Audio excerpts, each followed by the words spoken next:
Stillman and Company, 102.5, 106.3 The Game, streaming live on Twitter, Twitch, YouTube, and Facebook live from the Busy Bee Plumbing, Heating, and Air Conditioning Game Nashville studios. Ian is here today. Hello, Ian. What up, what up? I got some big news I got to tell everybody about. We are giving away a pair of Predators tickets to Game 1 of the Stanley Cup playoffs at Bridgestone Arena today. We will have a code word, or I guess code phrase, code 2 words, coming up later in the program, and then we will have a cue to call later after that in the program, which means you got to be listening at all the important times in order to win these tickets to Game 1. And I have to check on this. I'm not exactly sure, but I did want to maybe grab another pair of Game 1 tickets. Talk to Chase about this. He said this probably is going to happen, which means I probably shouldn't be talking about it when he didn't say that it's definitely going to happen, but it's probably going to happen, where we get a couple of tickets for Game 1 or Game 2 or something or another for the first round of the Stanley Cup playoffs, and maybe we have people submit emails as to why they should be the lucky winner, and then we can read the email on air, of somebody that we pick to go and root on the Predators in the first round of the Stanley Cup playoffs. We're very, very excited about that. So as I have talked about on and off every now and then, I don't want to make this all about my dog, but I did just get a puppy. And as I have this puppy, I see him sniffing around everywhere all the time. He's just so curious. He's always looking for every new little morsel of information, or I don't know, maybe he's sniffing around for a place to pee, maybe he's sniffing around to see if there's a crumb on the floor. I don't know. He's just always sniffing. And that's kind of how I feel like we are when it comes to the NFL. And it comes to the fact that we don't play a football game for 5 months. Yes, the draft is in 2 weeks, and that's, of course, taking most of our focus. But what we really care about, or at least most of us, some of you weirdos text in week 4, and we should tank for a big pick, Jared. But again, most of us care about winning football games in September, October, November, and December. If you're lucky enough, January and February. And so right now, there's only so much we can go off of that's going to tell us whether or not the Titans are eventually going to get to a point to where they're going to win, not just this September, but in future September, so that we can finally have that elusive Super Bowl championship that this franchise has never had. And so when it comes to evaluating where the team's at, I have a pretty good sense for their roster right now. I know what holes need to be filled. I know what holes realistically can be filled. I know what spots they're probably going to be winging it a little here, a little there. But the one thing that I'm still kind of getting a feel for, I'm still sniffing out, is the head coach. Brian Callahan met with the media yesterday, had about a 30, 40-minute press conference. The Titans dropped a podcast yesterday, a sit-down with Mike Keith and Rand Carthon and Brian Callahan at some kind of speaker series they were doing at Nissan Stadium, and that was about 42 or so minutes. So over the stretch of about an hour and a half, Brian Callahan has talked publicly about his football team one way or another. And I'm starting to really like Brian Callahan. The more I listen to Brian Callahan talk, the more I like. And I'm going to tell you what I like. I like the fact that he can sit down and talk for an hour and a half about football, answer questions respectfully, and yet he didn't give away a single piece of secretive info that could be broadcast or dissected that would give us an idea of what the Titans are or are not thinking. He's been the coach now for 4 months, and I don't think he said one controversial thing other than telling Paul that, hey, Nicholas Petit-Frere, a.k.a. PT.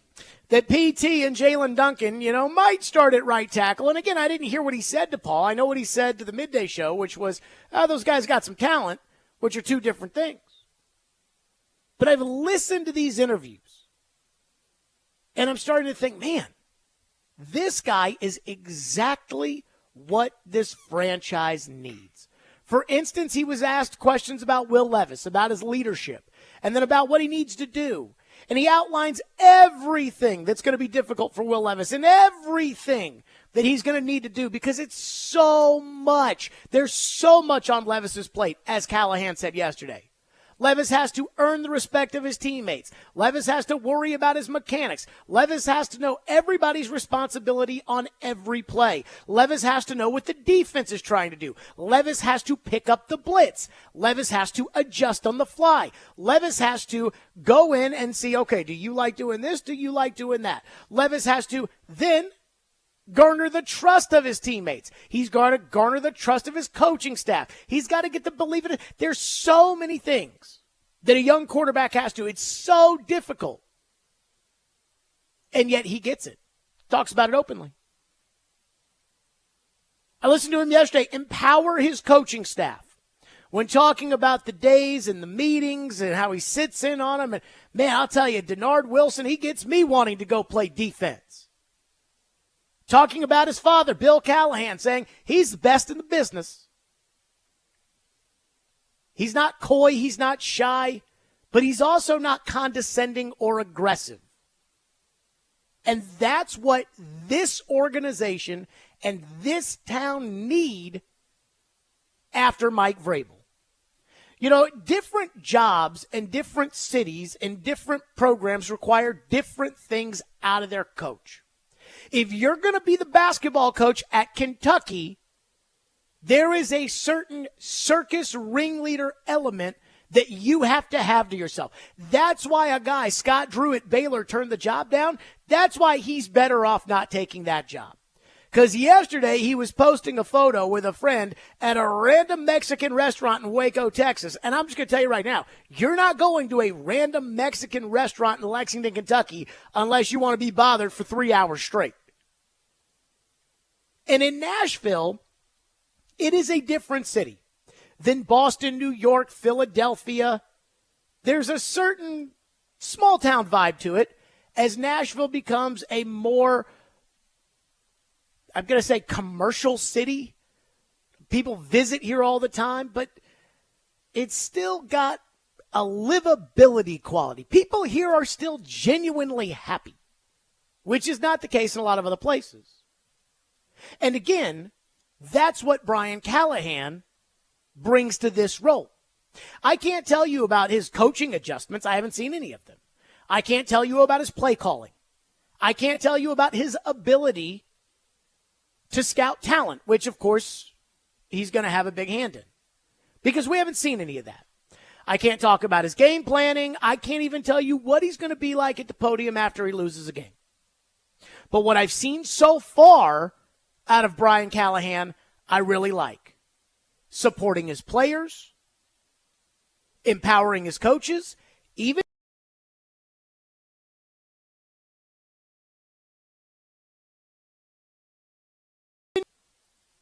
he sent a message. That's what Brian Callahan's about. I've sat down with Brian Callahan before.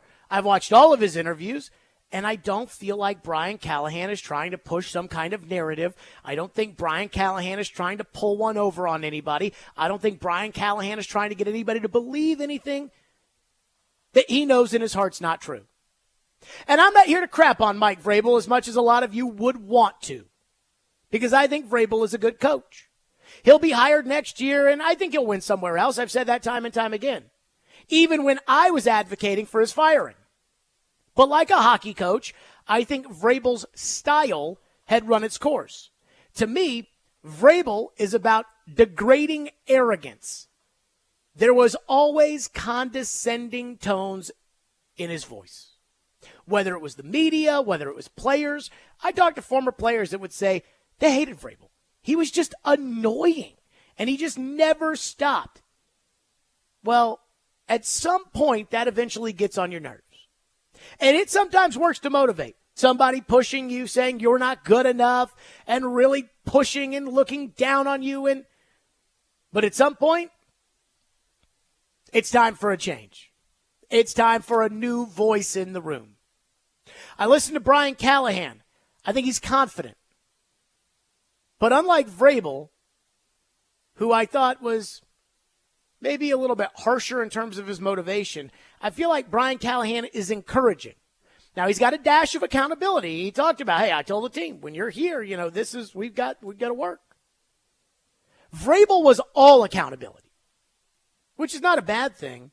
But that's where his condescending tone became that motivating factor. And eventually, again, that wears thin.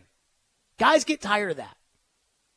And so when I listen to Brian Callahan and I listen to how every single answer he has seems to be well thought out, it seems like he's paying whoever's asking the question, whether it's Mike Keith, whether it's TD, whether it's Corey Curtis, whether it's me, whether whoever.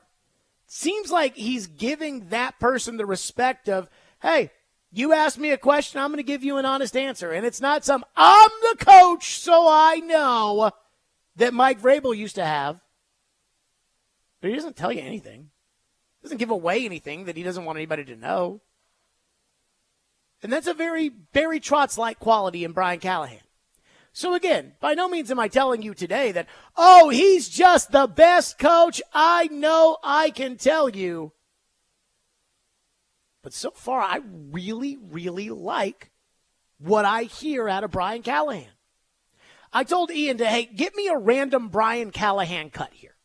Because in this cut, I have no idea what this cut is. Ian, back me up on this. That is correct. I have no idea what this is. You're going to hear a question. Is there a question in there? Yes. Okay. You're going to hear a question, and then you're going to hear Callahan answer it. And I guarantee you, in this Q&A, you're going to hear Callahan, respectfully take the question, answer it without any condescending tone, really thoroughly explain what his expectation for whatever it is he's being asked is, but he's also not going to give away any secretive information at all. Play the cut. How do you feel about where you are at tight end? We need tight ends. We do. We only got 3 on the roster. We'll obviously take quite a few more than that to training camp. So that's a position of need just in terms of the numbers. Feel really good about Josh Wiley and his development. Feel good about Chig where he's at. We got 2 young players we're excited about. But obviously 3 tight ends isn't what you're going to take in the training camp. So there's going to be some spots to add, whether that comes from a veteran player after the draft, whether it comes from a draft pick at tight end.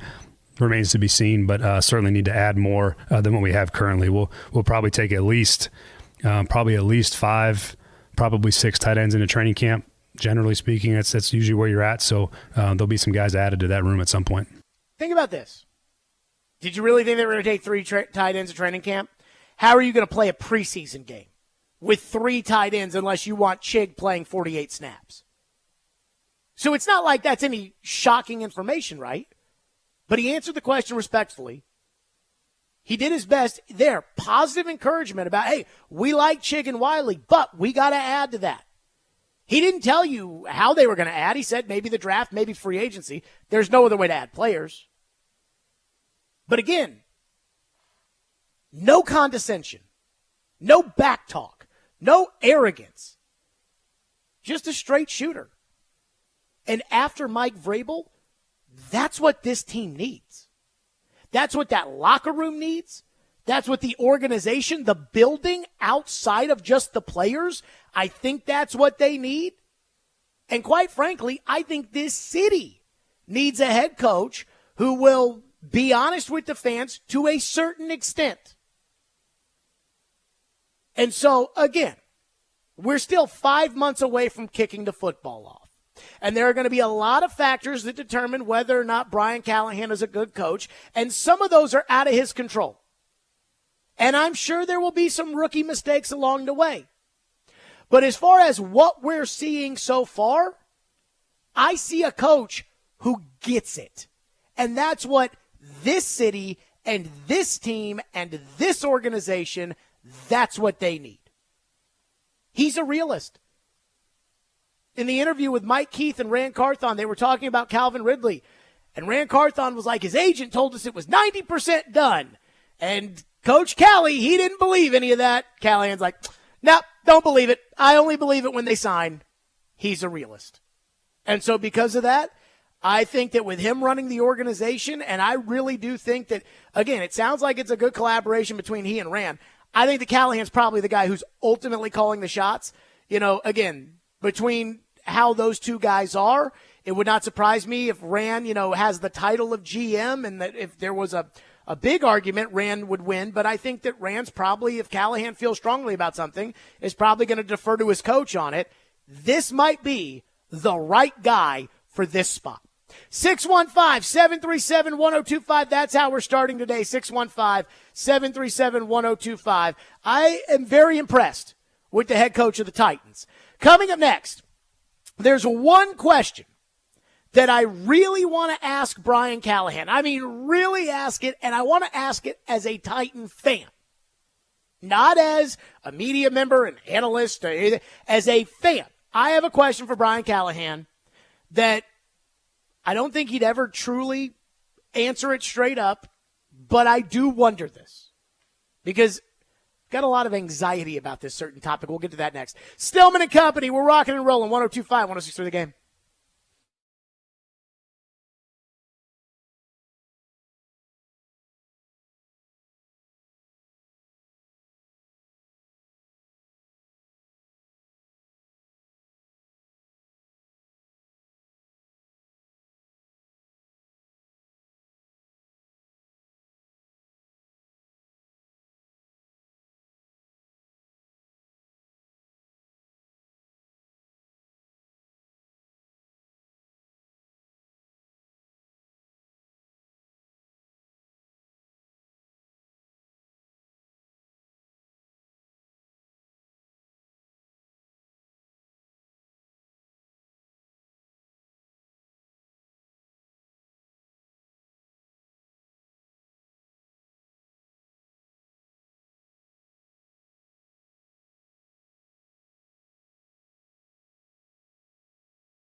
I've wondered how much of the current offensive line room can he evaluate on tape, and how much more will he need to see as you get on the field in the weeks to come to fully know them? Yeah, I mean, he's evaluated every player on the roster. He watched every snap they all played.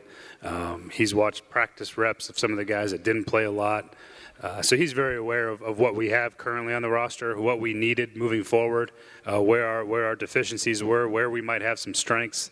So yeah, he's evaluated the whole thing from top to bottom. There's nobody better, and obviously I'm biased, but there's nobody better out there when it comes to both evaluating and coaching. And so, we made the move at center because center that's the middle of your offensive line. That's the guy where everything goes through. He touches the ball every play. There's the communication aspect, and if you're good in the middle of your offensive line, in the interior, you're going to have a chance to be a pretty good unit. So that was sort of a key starting point for the offensive line, and he was adamant that was the guy that we target because that's the one where as you build out, you're building from inside out, and those guys, you need a center. And his ability to know exactly what he wants and how he wants it done is what makes him unique. And he can't wait to get on the grass and get to know these guys a little further and actually coach. But we got a pretty good feel for where we're at and where we need to head. Okay, that was Brian Callahan talking about his father, the offensive line coach, Bill Callahan, a.k.a. Big Coach. Big Coach. Talking about Bill Callahan. And I have a question for Brian Callahan as a Titan fan, because the way Brian Callahan, between that and what he said yesterday about, hey, he's pulling guys out from 1997 in these scouting meetings that even the scouts are like, who's that? Which, by the way, if you're a Titan scout, let me just tell you this right now. If you're a Titan scout and you don't know somebody from 1997, you need to start watching some old tape because that's embarrassing. Your scouts need to know who these players are when we're talking about these comps. There's a different discussion for a different day. So here's a question I have for Brian Callahan as a Titan fan. Can your dad realistically save the offensive line so that I, as a fan, don't have to worry at all about the offensive line? I mean, I think that bringing in Bill Callahan is great for the Titans. Everybody I talked to at the Super Bowl was just like, this guy is the guru when it comes to the offensive line. But the Titans have limited resources in order to fix the offensive line. And so they're really going to have the edge on everybody else. And they've got other holes too. And as much as I'd love to say, hey, I did the mock draft and I have the Titans going tackle in the first round after trading with Minnesota in order to get their picks, as much as I mean, in all seriousness, like, you may only get a first rounder and a fifth rounder on the offensive line, and you may be stuck having to work in a Sadiq Charles or a Chris Hubbard or one of these kind of players that all of the metrics and data and everything else, Nicholas Petit-Frere, that would tell us that guy kind of sucks. And so when it comes to the offensive line, are we at a point with Bill Callahan where it's like whatever Bill Callahan says goes and whatever Bill Callahan says he can do, he'll do? I'm not putting the onus on Bill Callahan to take a guy who's no good like Andre Dillard, and obviously I know Dillard's not on the team, but I'm using him as an example. I'm not putting the onus on Bill Callahan to take a guy who sucks like Andre Dillard and make him not suck. Nobody can do that. No matter how inexperienced the offensive line coach Vrabel had last year was, nobody can do that. He came from Philadelphia, where they might have the second best offensive line coach in the NFL, and even there, they're like, eh. But can Bill Callahan watch college tape or look at a pro day and see somebody and say, I can coach him? And that be enough that Ran Carthon and Brian Callahan can use a fourth-round pick on a tackle this year, and Bill Callahan know enough and see enough in a small amount of time, 3 preseason games, no off-season padded practices, very few padded training camp practices, no two-a-days. Can Bill Callahan take a fourth-round right tackle with Sadiq Charles at right guard, who kind of sucks, and make them into players just so that, again, we don't have to be scared every time the Titans line up in shotgun? If the answer is yes, if Brian Callahan looks at me and says, yes, my dad can do that. My dad can take Jalen Duncan, who was arguably the worst offensive lineman in the NFL last year, and he can make him a serviceable right tackle, then let's go. that I am so excited. Now, I'll hold it against you if you can't. But also, be real with me. You know, again, this is if I'm asking Brian Callahan this as a fan. If your dad can't do that, then you got to be real with me. Then you got to say, look, man, my dad's a football coach. He's not Montgomery Scott of the Enterprise, okay? And then at that point, then it's like, okay, then we do need to worry about right tackle.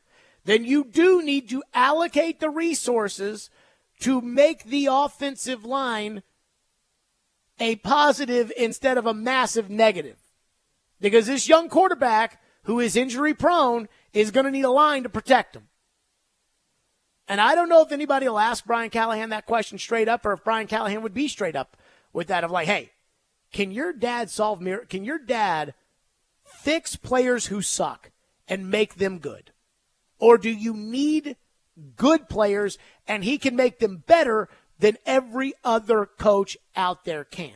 Rich Gannon came on our show at the Super Bowl and told the story of Barrett Sims, who was an offensive lineman back in the days when the Raiders were really good with Gannon and, you know, the Tuck Rule team and the team that went to the Super Bowl, and Barrett Robbins went off the deep end. Or maybe it was Barry Sims. I can't remember the guy's name. Sims was his last name.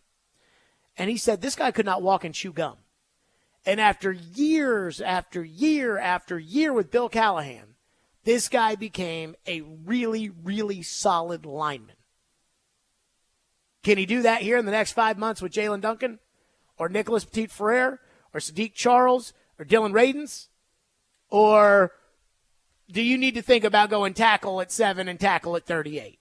Or trading down from 7 in order to be able to get another offensive lineman, and you're going to have to give up on Joe Alt because you need more than just one tackle to make your line hospitable for your quarterback. And boy, would it make me feel better as a fan and my anxiety if the answer to that was, oh yeah, my dad's got it, don't worry about it. He can do the scouting, he can do the evaluating, he can do the coaching, he can do the developing, all of it, dad's got it. Boy, would that make me feel good.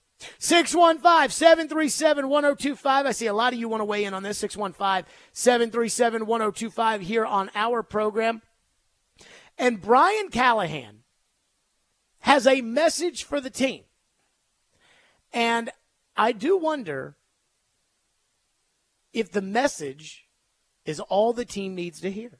We'll get to that next. 615-737-1025 is our phone number if you want to weigh in today here on Stillman and Company. Again, that phone number, 615-737-1025 on our program today. Let me tell all the fine folks that you can score big this spring with Lee Company and the Nashville Predators in the 10K Power Play giveaway. Enter for a chance to win a Kohler home generator or $10,000 towards Lee Company Home Services. Go to leecompany.com/giveaway to enter. Again, that's leecompany.com/giveaway. And the 10K Power Play giveaway and contest entries are accepted until Saturday, April 20th.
What was your very opening message to the guys first time in front of them?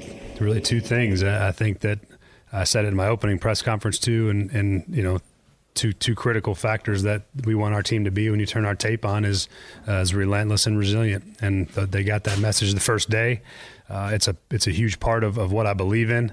And then the other part of it is just some very simple things that we have expectation wise. I don't do rules. I don't have a lot of things that they need to abide by, but you know, I want guys to be themselves. I want guys to be on time, and I want to protect our team, and that's really what I live by. And so that's sort of the first opening message that they got. We'll talk every time I have a team meeting, usually once a week at this point, on what some part of our culture that we want to make sure we emphasize. So it's a slow process. We're not racing against anything to get all those things introduced, but the opening message was certainly that we want to be a relentless and a resilient football team.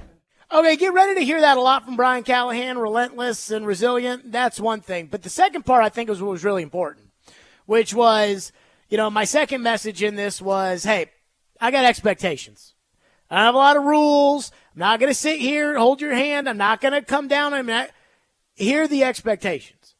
Now, the question that I have, which is, he probably, you know, again, isn't telling the players this, but how do you plan to deal with things when people don't meet your expectations, which is really important. But I'll never forget Nick Saban talking to Derek at SEC Media Days one time when he was talking about how at Alabama, the number one thing that they do, whether you're a coach or a player, is they set the expectations on the front end.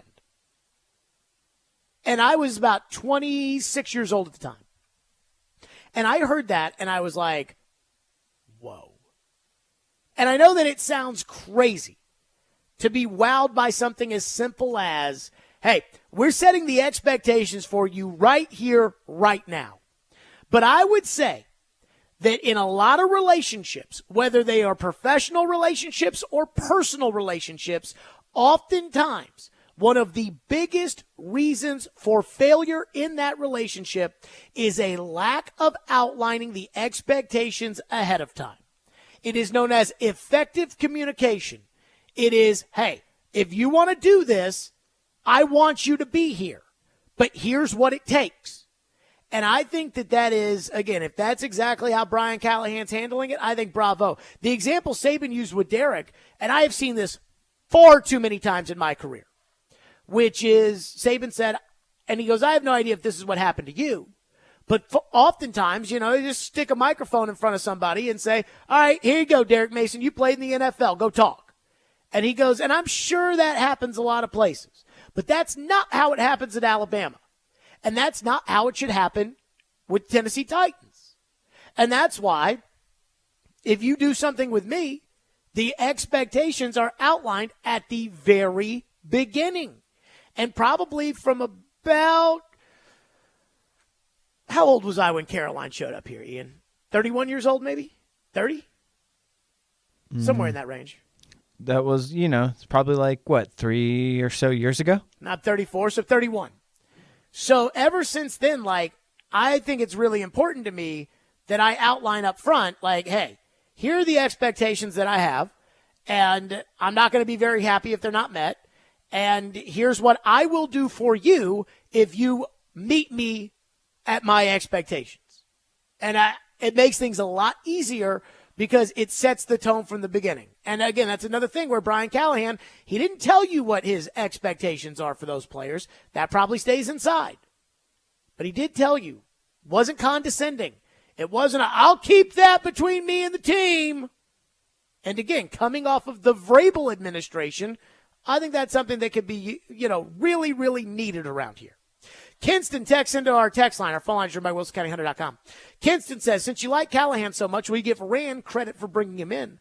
Rand has done an awesome job this season between player and staff acquisition.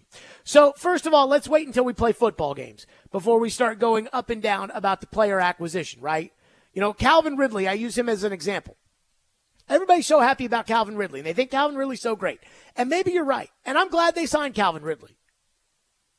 But we got to make sure that once Calvin Ridley gets in here that he can be your number one receiver before we get too excited. You guys loved Julio Jones too.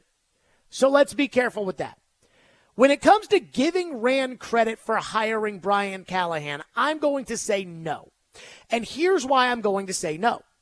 Because when they fired Mike Vrabel, and this is another reason why I really like Callahan, when they fired Mike Vrabel, they stuck Rand out there in front of the media. And all Rand did the entire time he was up there was he deferred. Every question about, why did the team decide to make the move? Why did that? Well, Miss Amy has her reasons, and so you'll have to talk to her about it. And I didn't feel like there was ownership of the situation. And if you're not going to own the situation when you fire somebody, you don't get to own the situation when you hire them. It is obvious, and it really happens with every organization, that ownership, they are the ones that hired Brian Callahan. So you don't get to own the situation when things look good if you're not going to own them when things look bad. And so, no, I'm not giving any credit there. One texter says, no matter how good the personnel is on an all-new offensive line, it'll take at least a quarter of a season to get in sync and be good. Bill Callahan can simplify blocking scheme and limit pass plays for the synced period so that it's less of a problem. Well, that would be, in my opinion, Brian Callahan. That would be the one that would be having to, kind of scheme up away the deficiencies for the offensive line so that as they gel, they can kind of get together. But I am going to agree with this sentiment. And I don't think this is a Tennessee Titans thing. I do not think that this is a Bill Callahan, Brian Callahan, Will Levis. I don't think it's any of that. I think in the NFL, when you change systems offensively, and maybe it's this way defensively, but it's really hard for me to judge it on defense one way or another. But when you change systems offensively, or you change quarterbacks offensively, I think it takes about 6 weeks before you really start to see the change manifest itself.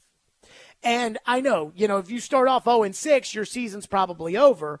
But if you can manage it 3-3, and once kind of those changes start to happen, and if they're for the good, that's when we see teams late October, early November really start to kick it in gear. And then by the time we get to January, it's like, man, they started off 3-3, and now they're 8-4. And that happens because it just takes time to rep these things out. And practice in the NFL is not like practice in any other sport. In basketball, I can roll the balls out. We can play 5-on-5, and we can run the plays in scrimmage. That's real basketball. But none of the football practices are real football during the course of a year.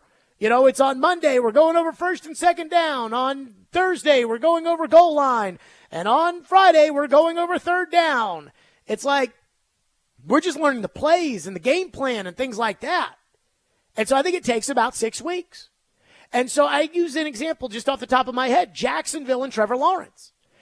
Trevor Lawrence has that horrible year with Urban Meyer, and it goes, right in the toilet. We're wondering whether or not Trevor's a bust. Doug Peterson, a real coach, shows up. They go out and they add Christian Kirk, and they really, fortify that offense a little bit.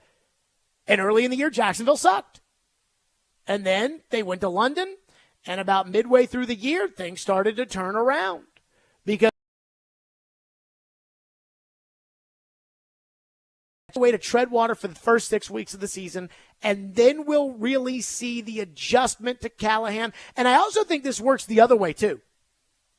Like the Titans offense was good for the first 6 weeks of the 2021 season when Todd Downing took over for Arthur Smith. After that, it was an issue. But the Arthur Smith thing, again, 6 weeks, Todd Downing, they went to Seattle and dropped like 30-something points. They were moving the ball up and down the field. And then midway through the season, they had a bunch of injuries or whatever, and then Tannehill went to crap. So I just think it takes 6 weeks. Kyle says, come on, Jared. Trevor said the Titans have done a fantastic job in the offseason. Guys, and I love Trevor. They don't have a right tackle. I do not do this thing, even though I will be very, very happy if the Titans draft Joe Alt on the draft show. I do not do this thing where we sit there and we clap when we draft a player like they do on all the draft rooms every draft night. And it's like, oh, man, what a great draft right there. We took Rashad Mendenhall, I don't do that. Like, what I do is I watch guys play well, and then I'm like, man, that was a really good signing by Detroit to get Khalif Raymond when the Titans just let him go like he was nothing. That's when I get excited. 615-737-1025 is our phone number. So we are giving away Preds tickets to Game 1 of the first round of the Stanley Cup playoffs. We told you there's going to be a code word coming up, and maybe it's next.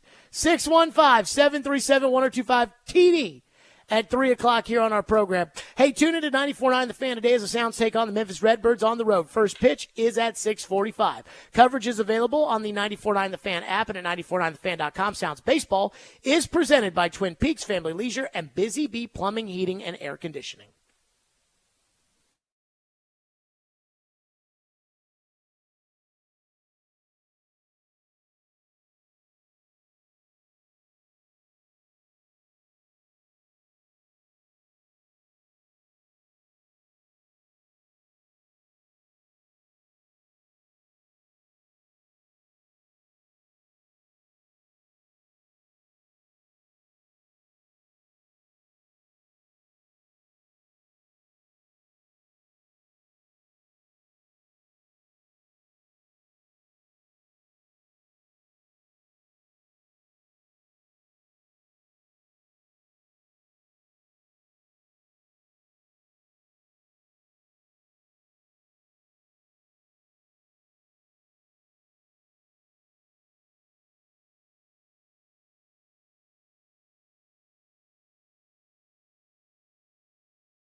it's true. No one expected us to be here except us. And, we're probably not going to be a favorite in the series or any series we play. So, let's play free. Let's play with no pressure, and let's go after someone. Barry Trotz is with us. Do you have in your mind, and when you look at that, it looks like it's going to be Dallas or Vancouver. And it looks like, depending upon if you are the first wild card or if you're the second wild card, do you have a desire for one over the other? Well, I think whatever way you want to spin it. I mean, we can look at our last game, division opponent, and we can use all those things. At the same time, you can go to Vancouver, and just being in Canada, there's a lot more pressure on them. They're a good hockey team. I watched them last night actually against the Golden Knights, and they beat the Golden Knights last night. So no matter who you play, it's going to be a really good series, I would hope. Because of the fact that they're good teams, and I think we're a good team. And I think you're going to have to look at them all differently. But I know if you go up to Canada, there's more travel, all that. There's probably more pressure on the Canucks to win because of the Canadian market and Vancouver just as a market itself. That was Barry Trotz on our show yesterday. So the Predators are going to make the playoffs. That's already done. Who knows? First wild card, second wild card, who cares? If they're the second wild card, they go to Dallas. If they're the first wild card, which is more likely, they go to Canada. And they would most likely play Vancouver. So Adam Vingan sent me a text today. And he said, I've got bad news. And I thought, what kind of bad news does Adam Vingan have for me? Right? Like, he's got bad news. I said, okay, let me hear it. Vingan crunched the numbers, as you know he loves to do. Vingan crunched the numbers and said, the Predators are actually, and you guys know, I'd rather play the Dallas Stars than play the Vancouver Canucks. Adam said, statistically speaking, according to his numbers, and as we've learned with analytics, his numbers might be different than the guy in the other cubicle's numbers. According to his numbers, the Predators are more likely to play Edmonton than they are to play Dallas. And what is the one team I do not want to play? Edmonton. What is the one team the Predators do not ever, ever, ever beat? Yeah, Edmonton. Edmonton. They don't beat Edmonton. They play Edmonton. They lose every game 7-1. Every single time they played Edmonton earlier this year. And I said off the air to Barry Trotz, it was a Tuesday. They played at Bridgestone Arena. And I said to Barry, I go, this team just beats the crap out of the Predators. I mean, every time. And Barry said to me, he goes, everybody keeps saying that. But, let's see if that changes here. The Predators lost 7-2. And I wasn't even mad about it. Like, when I watch the Predators play the Oilers, I'm almost in appreciation. I don't understand how Edmonton doesn't win the Cup every year after only watching them play the Predators, 2 or 3 times throughout the course of a season. Because every time they play the Predators, they won 6-1. That was October 17th. I said to Trotz, hey, man, they never beat them. And then apparently the Predators with Lankinen in net went there in November and won a game. Must have been like some angels in the outfield stuff or something. And then they lost, later again against Edmonton. And the thing about Edmonton is when they play, clearly Edmonton has their issues with depth, and clearly they have their issues in net. Now, I watched about the first half of the first period last night when they played Vegas, and they beat Vegas, as I looked at the score, pretty handedly. But they did that without McDavid. I just know that when the Predators play Edmonton, Leon Draisaitl and Connor McDavid do whatever they want. No matter how the Predators try to stop it, every time somebody gets sent to the box, I just put my head down in my hands and I think, oh no, oh God, here we go. I don't feel that way against Dallas Stars. Now, Vancouver does do a little bit of that to the Predators. They just don't play very often. But I don't want anything to do with Edmonton. And I know people tell you Dallas is better than Edmonton. According to Vingan, the Predators have a 53.6% chance of playing Vancouver and a 30.2% chance of playing Edmonton. Edmonton's a couple of points back in the standings and has a couple of games in hand, and they play on Saturday night. I do not want Edmonton. That is the team. The travel is horrific. Now, Barry Trotz is right when he says that there will be more pressure on the Canadian teams than there will be on the Predators. And there might be more pressure on Edmonton than Vancouver. Oh, if you beat Edmonton in the first round of the playoffs, Kenny Holland, their general manager, who I actually really, really like, Kenny Holland might get fired. They might have the most pressure of all the teams, even Toronto. I mean, they are – what I look at with Edmonton, do you remember Peyton Manning when he was with the Colts before they won that Super Bowl against Rex Grossman and the Bears? Like, Peyton Manning had the moniker of he couldn't win the big one. And Peyton was like McDavid.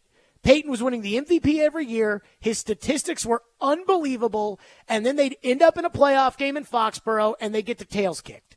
And it happened every time. You know, McNair went in there and beat him in the playoffs. I think they lost to the Dolphins one year in the playoffs. They got beat by the Patriots a couple years in the playoffs. And it wasn't until that great comeback in the RCA Dome that Peyton kind of, you know, did away with the shackles of just failure in the playoffs. That is where McDavid is right now. And so if you beat them in the first round, people might be getting fired. Like, there is, I mean, it would be, so there'd be a lot of pressure. But I still don't want to play Edmonton.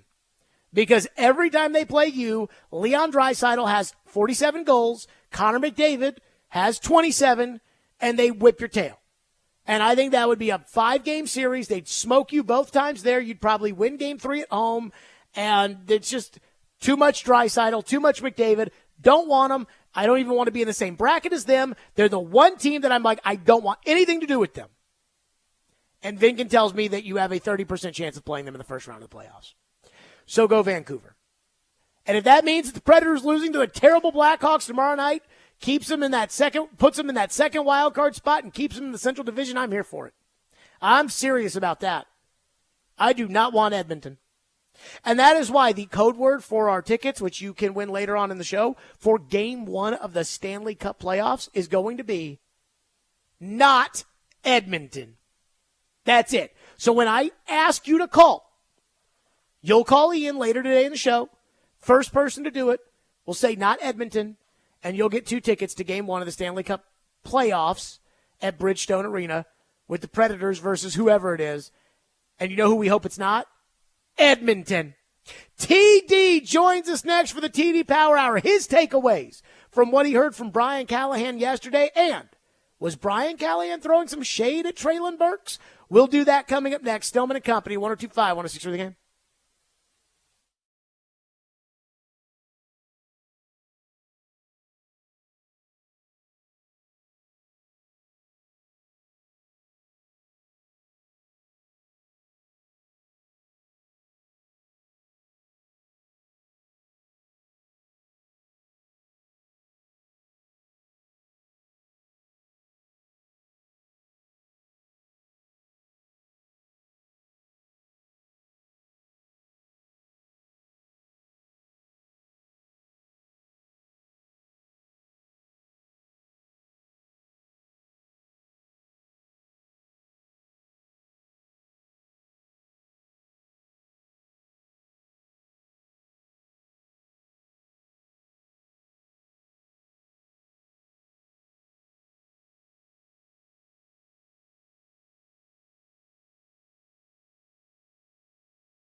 Stillman and Company, 102.5, 106.3 The Game, streaming live on Twitter, Twitch, YouTube, and Facebook Live. We are live from the Busy Bee Plumbing, Heating, and Air Conditioning Game Nashville studios. TD is with us for the TD Power Hour presented by ESPN Bet Sportsbook.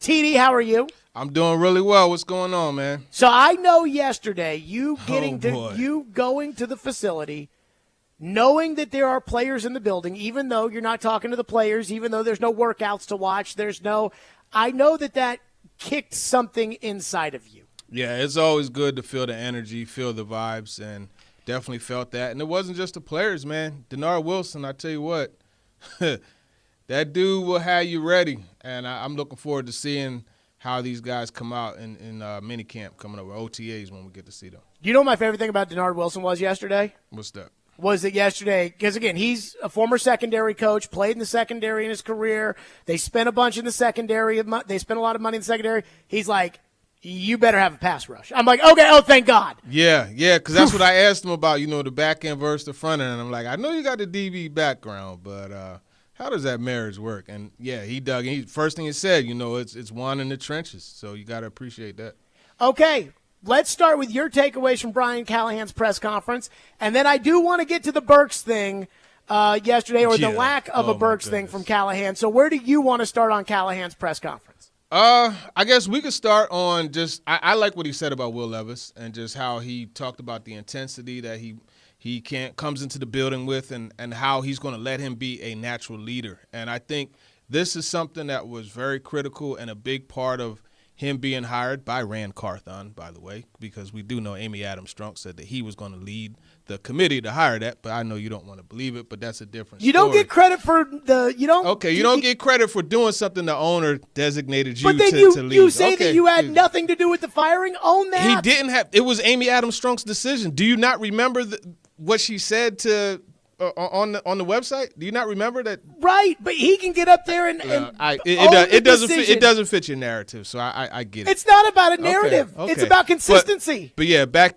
consistency is definitely something that's key, and you are consistent with just finding ways to do Simone Biles like gymnastics to keep Rand Carthon from having any type of credit. But nevertheless, in regards to Brian Callahan and what he's been able to so far decipher about Will Levis and bring the previous experience he has in working with Peyton Manning, with a Joe Burrow and these types, and Burrow more specifically, allowing him to just grow into his own as a leader of the team, that experience is critical. And I liked hearing him talk about how he is going to allow Levis to do that at his own pace and whatever way that he figures is the best leadership.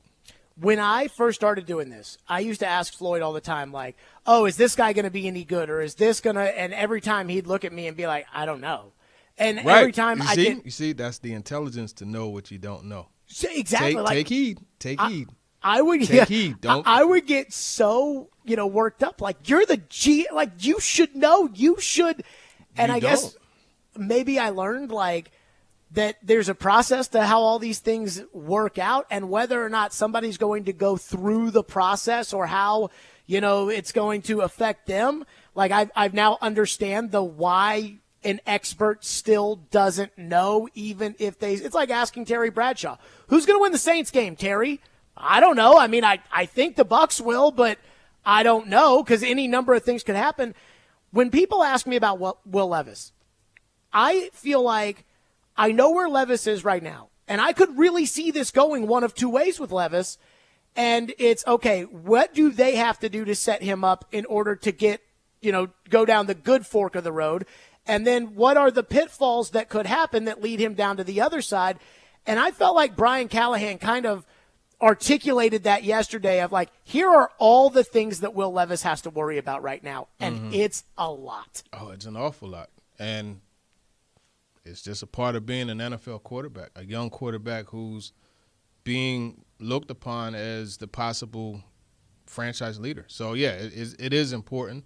There's a lot of it, and I think when you look at Levis and his makeup, I think that he's built to be able to do it, but it's going to depend upon finding ways to get him protection. They've added a good amount of weapons, and they've added strength on the defense. So he's in good shape, in my opinion. He just has to take the ball and run with it.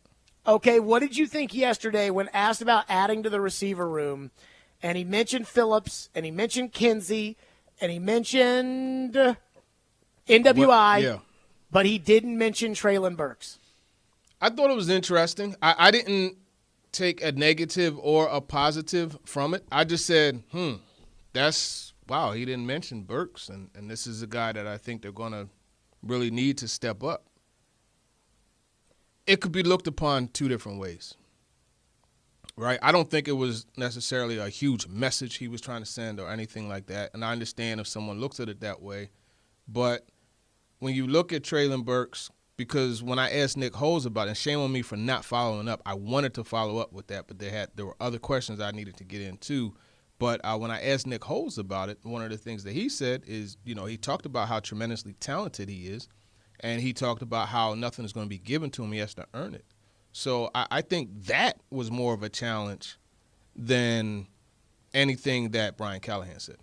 So I'm worried about Burks, TD. I know you are, because you said his cheeks look fat, right? I mean, and the shirt didn't lay on him the way you want. Listen, Treylon Burks is not an Adonis-like receiver like you see, a DK Metcalf, a A.J. Brown, a Debo Samuel, those types. Treylon Burks he's not a extremely well-built, put-together guy. He's a big guy. Like Luka Doncic. He's I guess if you want to call it that, yeah. He's a big guy, so he's not going to look the best. Now, I've seen him in the locker room multiple times. You don't look at him and say, oh, wow, he's in really good shape. You know what I mean? But that doesn't mean he's not in good shape. I don't know, and this goes back to what I said about taking heed to knowing what you don't know. You don't know if he's in shape or not. And I think it's foolish to base it off of his cheeks being fat and him not looking right in a T-shirt. I got so excited last year when I saw Burks. It was OTAs, had a press conference early on, had the towel around his neck, and he talked about all the work he put in, and I could just, it looked like he was in great shape, and it looked like he was ready to attack the year. And I know this as being a bigger guy myself. We talked about tasty cakes last week on the program. Man. Did you try them? I did not, because if I eat one of those things, TD, I will step on the scale and I will be 5 pounds heavier. When you're a bigger guy like me, it's like the choice is binary. I'll give you half of one, man. You got to just. No, see, that's the thing. You take a bite of one and it's like, boom, immediately 4 pounds. It's like I don't understand it. Like I got friends that, can't even gain weight. They're like, oh yeah, I tried to if I don't watch what I eat, I lose weight. I'm like, how? How is that possible? So, and I feel like there's even athletes like this that, we'll talk about like, yeah, I got to watch it all the time. Mm-hmm. And I worry about Burks, just the mental aspect of putting everything into it last year and it not ending the way that he wanted it to go, and what effect that might have had on him in this offseason, because it's not just the video the Titans posted. There were some pictures, a couple weeks ago. I looked at Burks and I was like, I don't know, man. Like, I'm worried. Did you see the one that they posted yesterday, the video where they all were working out and he was working out? I did see him working out. Okay. Look, I'm wise enough to know what I don't know, so I'm not going to say he's in shape. I'm not going to say he's out of shape. I believe he is, just knowing, what he has done this offseason. But, again, I don't know, so I'm not going to say yes or no. But I will say this with Burks, though. Yeah, he worked hard, and he came back in tremendous shape last year. I don't think that's going to – and it didn't work out the way he wanted it to. I don't think that's going to discourage him from coming back in shape again. The man had a knee injury. I mean, he was killing it in training camp, right? It's awesome. He was dogging the Vikings corners on that day also. In fact, he got hurt on a play in which he toasted them. You know what I mean? Sure. And he showed acceleration to go get the ball, and he reached out and got it and banged the knee, and then boom.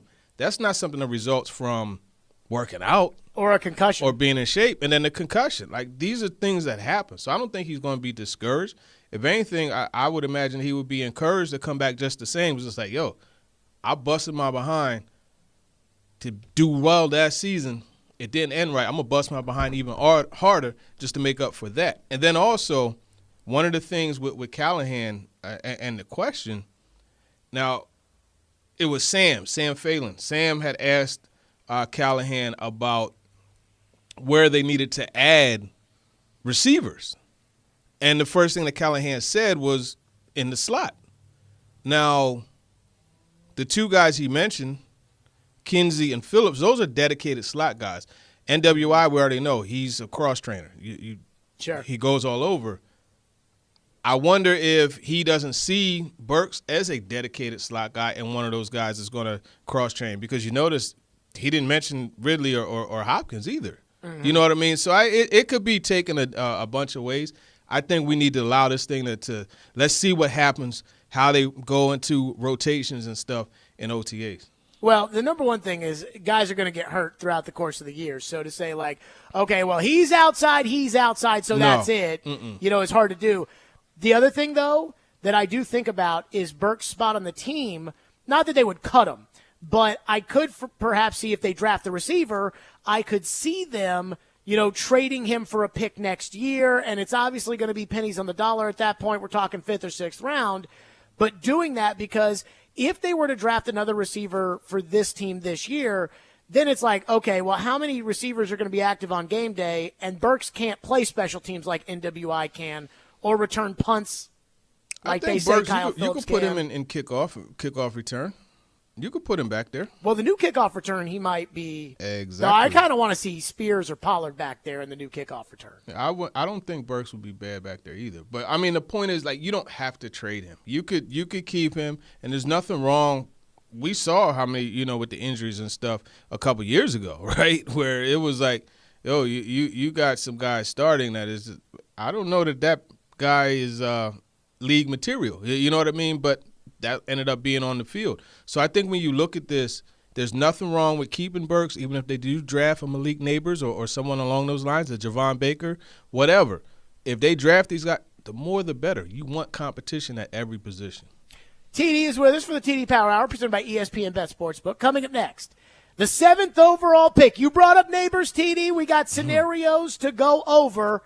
And is it as simple as Alt's the guy if he's there? We'll do that next here on the program with TD. 2 weeks away, TD, from the NFL draft. Hiller Plumbing, Heating, Cooling, and Electrical. You know those are my guys. You know Hiller's been taking care of my home for years, and you know that Hiller can do the exact same for you. That's right. It's so easy to book an appointment with Hiller. You just go right online, happyhiller.com, and you can set the appointment, and then you get a text notification right away telling you, okay, it's going to be tomorrow between these hours, and then it's great. Save and smile this month with Hiller Plumbing, Heating, Cooling, and Electrical. From now until April 30th, take advantage of big savings on home systems. Enjoy up to $1,500 off select new HVAC systems, whole home water filtration and descalers, or select new whole home generators. If you've been waiting for the right time to upgrade or replace your system, now is the time. Visit happyhiller.com today for details. Hiller Plumbing, Heating, Cooling, and Electrical, proud supporters. The Preds, the Vols, and Vandy. Hiller. Call the Happy Face Truck today.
from everything I've gathered, they feel like there is a gap with Joe Alt. Joe Alt checks the most boxes. There's other guys who maybe have bigger weak spots or areas where they have to develop further on either one aspect as a pass protector, as a run blocker. There's been a couple of guys I talked to also faced other guys who were projected in the first round. And when I would ask them about other guys after talking about Joe Alt, they'd be like, are people talking about, blank as a top 15 pick or something? And I was like, well, there's chatter that this guy's going to be a first round pick. He's like, oh, he's a good player. He ain't Joe Alt, though.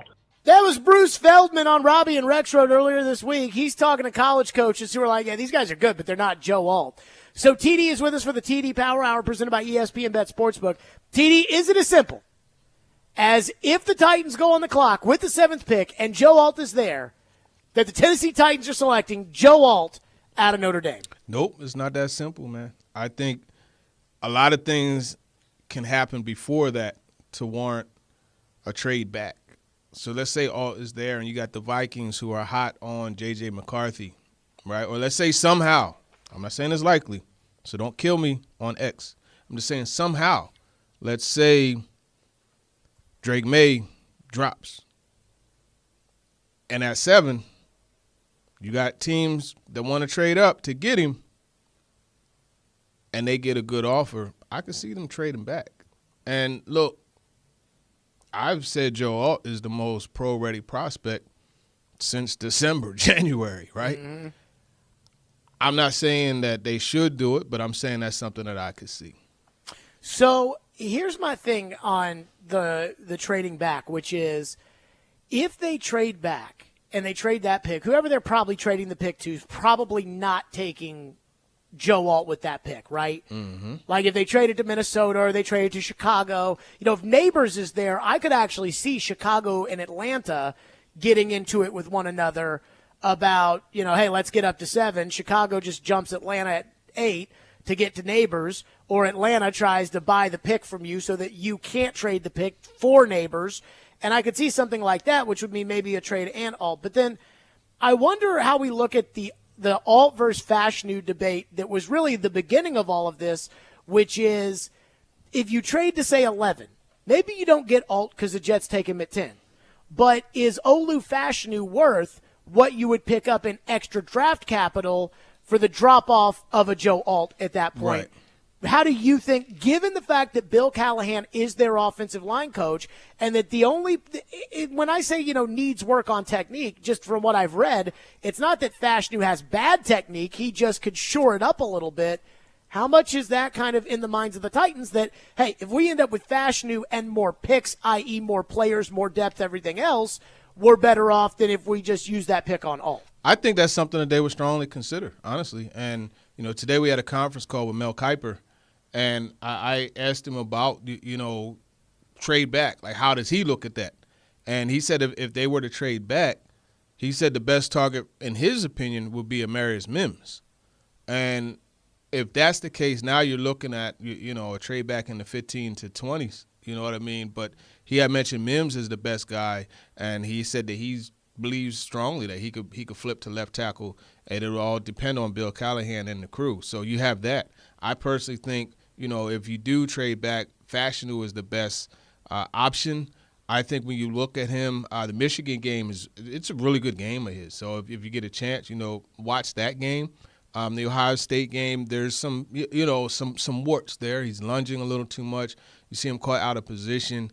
But, there's a lot to work with Fashanu. So it's not like, you're going from a Lamborghini to a Honda. You know what I mean? You're still in that good range of exotic sports cars, so to speak. So I think, to move back and get another pick, that would actually be something that I would look into doing, especially if that pick, is a third-round pick, or you look at the trade that a lot of people are proposing, between the Vikings and the Titans with 11 and 23 for 7. Like, that's really good compensation. And now you're coming away with Fashanu at 11, right?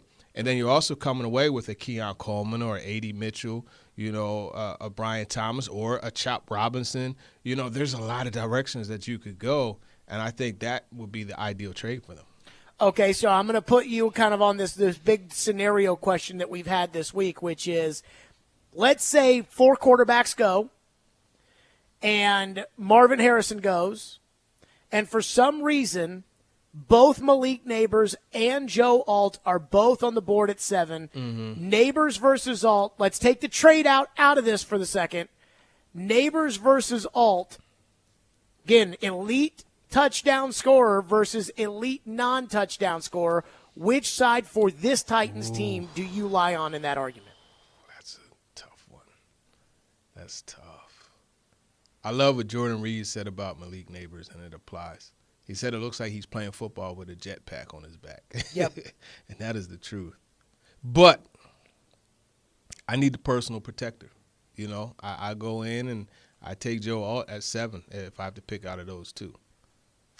Seems like it's pretty much all we were asking everybody this week. It seems like it's pretty much unanimous. You, Trevor, Ian, Chris, everybody kind of going Alt in that direction. I do wonder. I don't know that it's unanimous in that building. You look at how much interest they've shown in Neighbors, man. They were at his pro day. They met with him there, met with him at the combine. He's on a 30 visit. It's a lot of interest. You're going to think that I'm a conspiracy theorist for what I'm about to say. Oh, boy. So I know the Titans have brought in Joe Alt for a visit and everything else. I think the Titans, they're doing everything in their power not to talk about Joe Alt, because even if they're just sitting there saying, shooting the breeze with one of these insiders, reporters, something, and they're like, yeah, we love Alt. Alt's great or something. Then it's going to be Titans love Alt. We haven't seen any of that. And I don't know about your conversations with them because you obviously have sources inside that building. But I wonder if the Titans have just kind of, hey, man, nobody say anything about Alt. Nobody even look in the direction of Alt. We don't want anybody to think we're going Alt. So when you say, look at what they've done with Neighbors, and I think they've really, just from what I've heard, it seems like they've been sniffing the tail of J.C. Latham a lot. I think some of that might be more so because they don't want anybody to think that they're in on Alt and then say, well, now we got to jump them to get to the Giants at 6 or whatever. Yeah, I told you about the Latham stuff weeks ago. I think really what that is just, look, man, he's a good prospect. He's solid. You don't really have to go out of your way to praise him. You don't have to go out of your way to smoke screen him either. You know what it is. It's the number one prospect at the position, not unanimously, but for the most part. And the number one prospect at that position matches your number one need.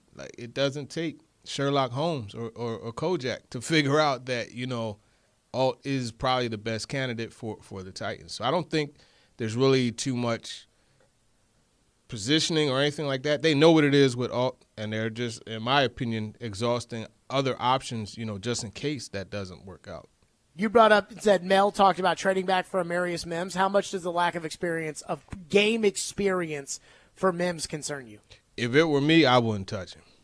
No, not in this situation. I wouldn't touch him because you've already taken, now not this regime, but the franchise has already taken enough hits and spent enough draft capital trying to fix the offensive line, right? And Isaiah Wilson, and we don't even get into it. Dylan Radins, et cetera, but I don't trust not only the lack of playing and experience, but the injuries.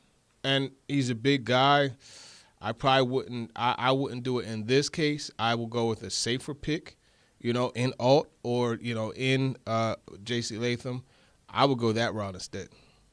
I have a text. I was texting today with a former general manager. I asked him something that I cannot get over. I mean, as much as people tell it to me, I cannot get over it. TD, I want to share that with you, and I want to do that on the other side. Plus, what is for the Titans with the 7th, and let's throw the 38th pick into this, in a perfect world, who would those picks be? We'll test TD on that. We'll do it next here on the TD Power Hour. Hey, Chase and Big Joe have your chance to qualify to win a pair of tickets to an all-inclusive suite to see Jeff Dunham this Sunday at Bridgestone Arena. The contest is brought to you by Green Trees Company, a family-owned cannabis company and dispensary providing high-quality legal THC products for anyone seeking medicine, relief, or wellness. Located in Hendersonville and a new location in West Nashville, and available online at greentreescompany.com. Tune in tomorrow between 9 and 11 a.m. for your chance to qualify to win.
How do you kind of assess the defensive line situation beyond Jeffrey Simmons? Obviously, Autry and Tart were big parts of what they've done here in the past. Both those guys are going. Yeah, it's a position that's still in its building phase. You know, we got guys that we feel good about, but you know, just like any front, offensive or defensive front, you're never going to turn down good players that can bolster that. It always is going to start and end there. If you can play physical in the trenches, you're going to have a chance to be a pretty good football team. And so those are always areas we're going to look to add players, even when we might have what we think is a good front, which we do. There's always going to be opportunities to keep adding to it, because all I know is when you play against a team that seems to kind of come at you in waves and every player they put out there can play, that's a lot of stress on an offense from my perspective. So, the more guys you have that can rush from inside and outside, the stouter you play against the run, that's an area that you're always looking to keep adding good players to. All right, that was Brian Callahan talking about the defensive line. TD brought up Chop Robinson earlier. Defensive line, certainly a need going into the draft. So, TD, I got two things. Actually, three things this segment, but these two things first.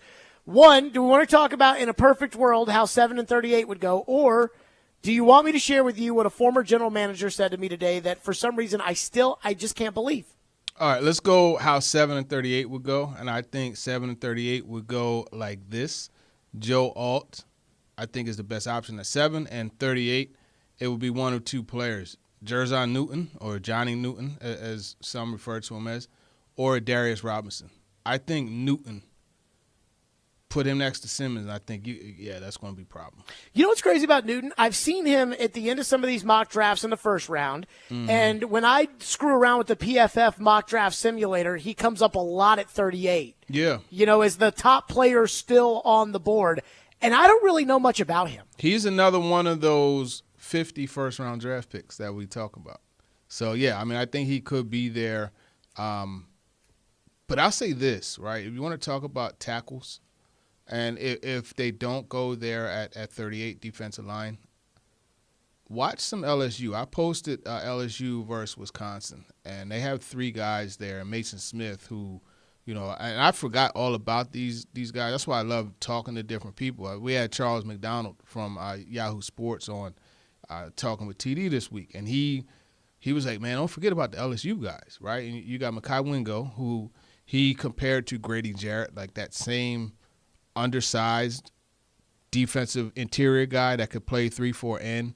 And then he mentioned Mason Smith, right? And Mason Smith is a big, massive player that is relentless with his pass rush. And he was coming off an injury last year. So those are some guys you're looking at 106, 122 where they are in the fourth round. And then also Jordan Jefferson is another one to consider. So if you watch LSU tape, watch number 0, 18, and 99. Those dudes get after it. Okay, the second thing, a former general manager texted me. I texted the former GM, and I said, because I just can't, this JJ McCarthy stuff, it's just too much for me. I said, how do you feel about McCarthy? That was it.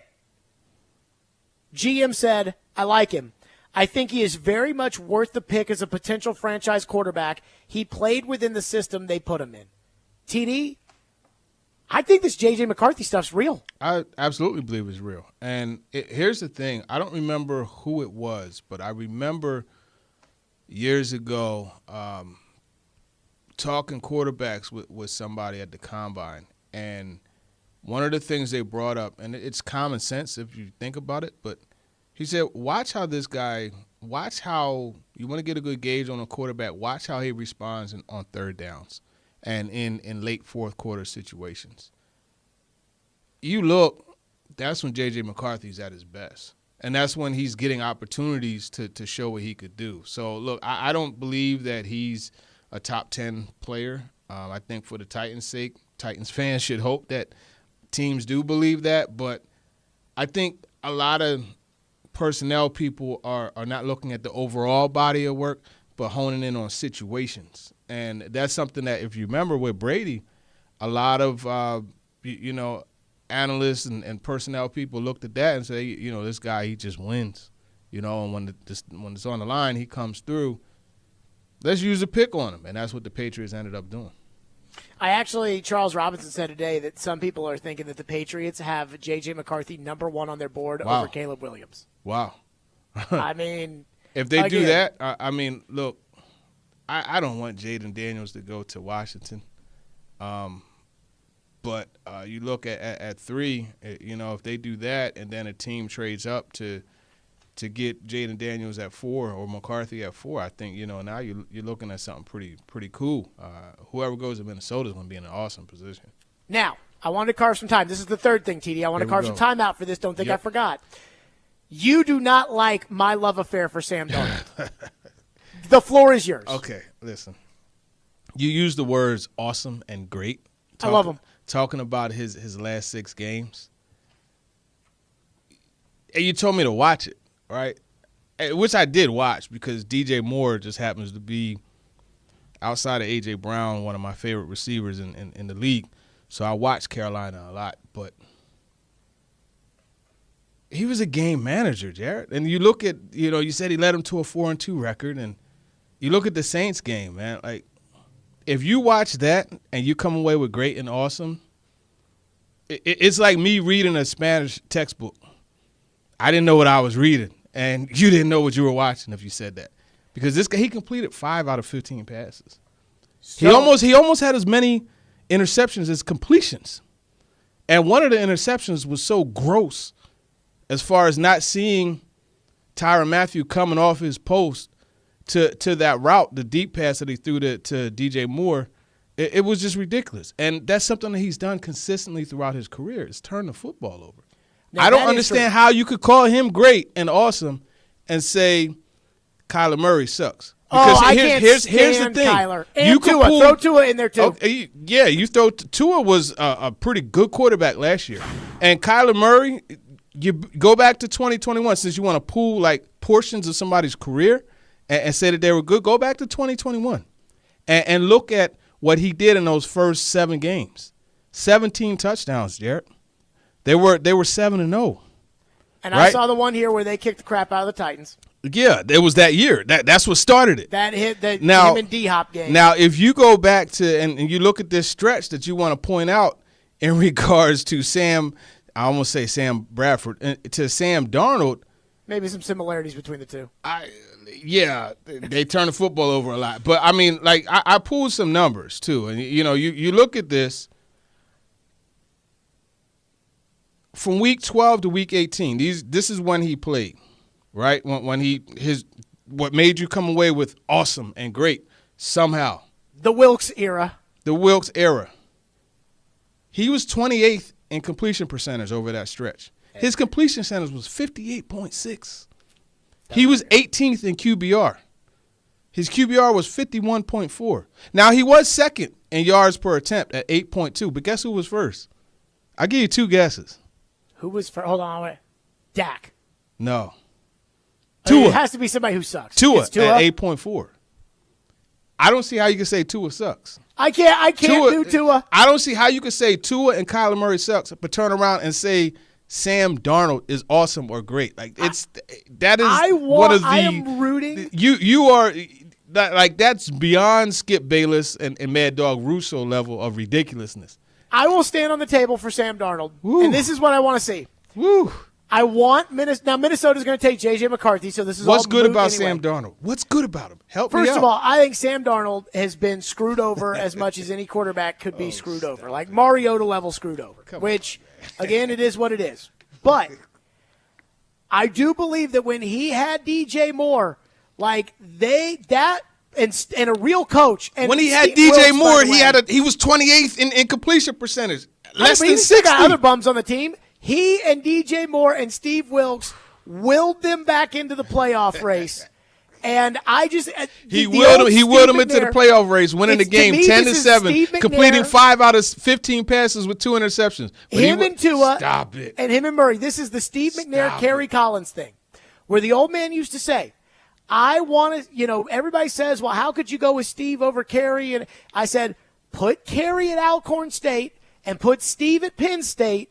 And see what happens. You're dealing in hypotheticals. See, I don't do that. I'm just telling you right now. This is why I want to see Darnold play quarterback this year is because they got a good coach in O'Connell. They got 2 receivers, one of whom might be the best in the league. And if Darnold sucks this year, if he's the quarterback in Minnesota. Darnold is not good.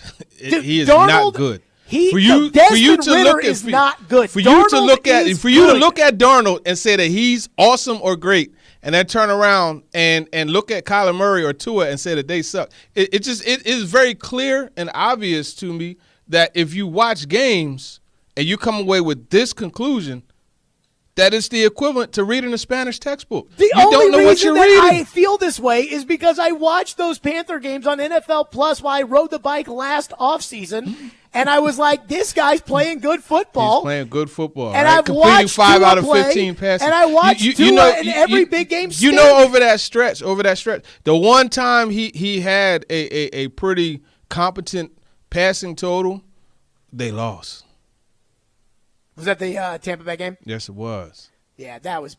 He's not a good quarterback. Bananas. He's not a good quarterback. Minnesota, if you're listening to me, please start him this year. For Minnesota's sake, don't listen. So that when he plays like Baker Mayfield did this past year in Tampa Bay, I can say, I told you guys about Sam Darnold. And Tua, I'm sorry. You know, Murray. Tua led them to the playoffs last year. We can argue about Murray. What are you talking about? You know, Murray has done some good things in his career. Tua has also. Tua to me is made by Tyreek Hill. Okay, so do you think Tyreek Hill and Jalen Waddle getting all these yards after the catch, do you think that has nothing to do with Tua? Yes. Oh, boy. I have said you got to stop exposing yourself, man. This is embarrassing. When the Titans beat, this is embarrassing. When the Titans you know a Miami big part of getting yards off after the catch. You know a big part of why they went and got Tyreek Hill. Why? Because he's really, really good, so that Tua could throw the ball to somebody. Because Tua stunk before he had Tyreek Hill. Because Tua stinks. You're continuing to expose yourself. Just relax and let me finish. There's this thing called timing. I know you're not familiar with it, and I get it. This is a part of knowing what you don't know and understanding what you don't know. But yards after the catch happen from timing, right? You have to throw the ball to a point where the receiver could accelerate and go get it. Timing is something that Tua does as well in anticipation.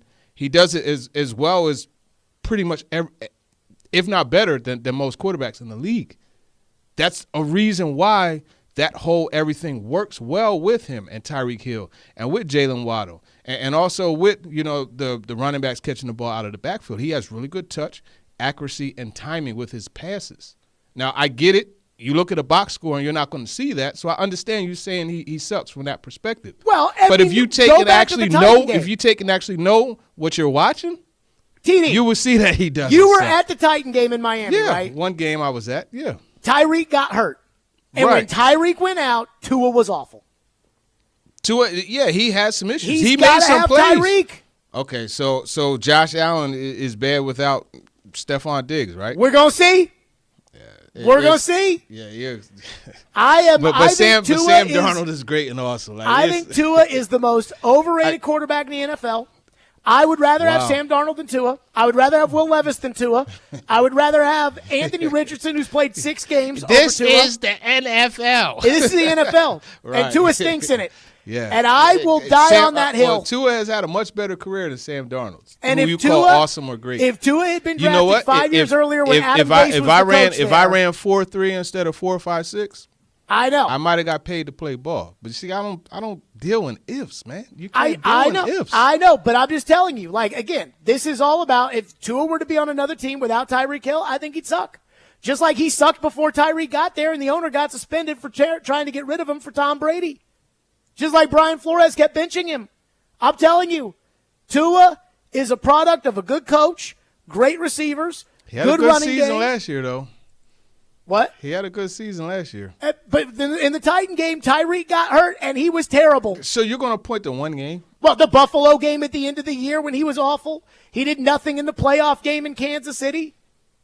Overall, his body of work is good. Like to say he's, and I'm not saying Tua is a top 10 quarterback. I'm not saying that. But if you're going to say Tua sucks or Kyler Murray sucks and turn around and say Sam Darnold is awesome or great based off of 6 very mediocre games, you're exposing yourself. I'm in on Darnold. I'm in. Vikings, please play him so I can be right about this. All right, TD with your phones next. 615-737-1025. The TD Power Hour is presented by ESPN Bet Sportsbook. Stillman & Company, 102.5, 106 of the game.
TD is with us, presented by ESPN Bet Sportsbook. TD, go right to the phones here.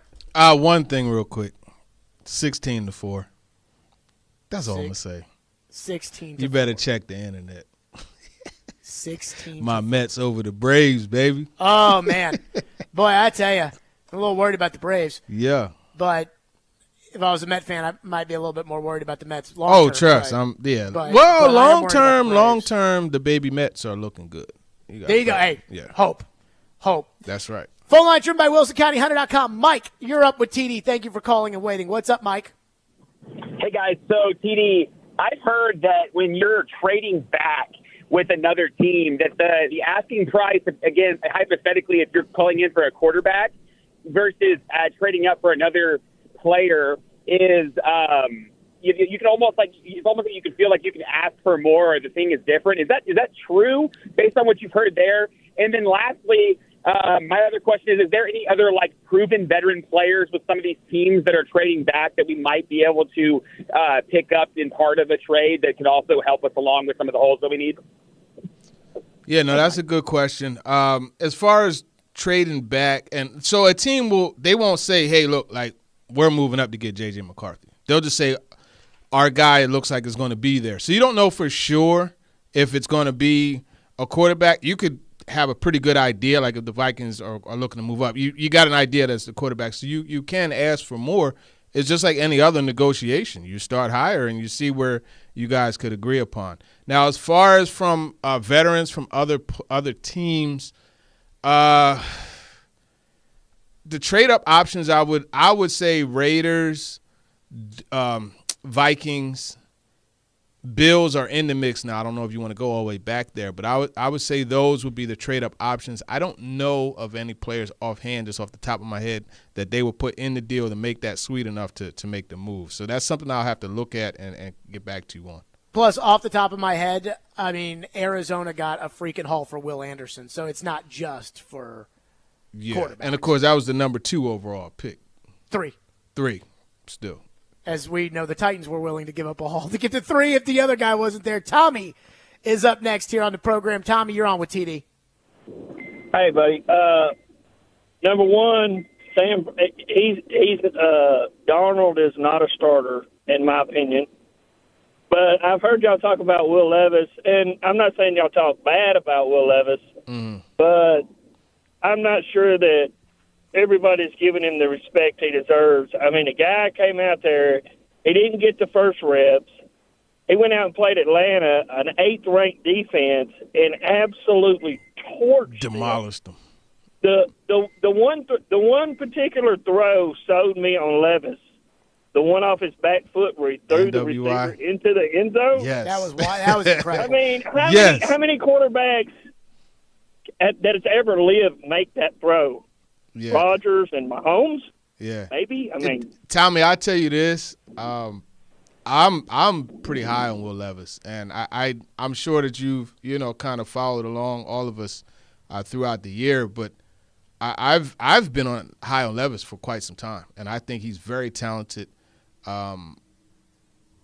He's come in and really just – there's a lot of people who doubted his personality, doubted his ability, and he's come in and just shown.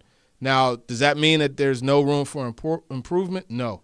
He still has to get better as far as pocket awareness is concerned. He still has to get better, and he's gotten better, but he has to continue to get better as far as not being so thirsty to push the ball down the field. And it's something that he's worked on. I think Will Levis is going to be a good player, and I think this team is setting him up to succeed. I'm right smack dab in the middle on Levis, which is usually not a position that I take. Usually I'm on one end or the other. I think he could be a superstar. I also think that whether it's the injuries or, the YOLO throws that sometimes don't go his way, I could see that becoming problems. You know what I mean? Mm-hmm. So I'm like right down in the middle. Caleb in Gallatin says, TD, everyone says Alt is the perfect prospect and ready to start now, and Fashanu needs some work, but he has all the tools to be great. Does Fashanu have a higher ceiling if things go completely right for him, or does Alt have the better ceiling? And would Fashanu be better given Bill Callahan as his coach? I think they both will be better given Bill Callahan as their coach. I think that Fashanu is ready to start now. You draft him, he's your starting left tackle, period.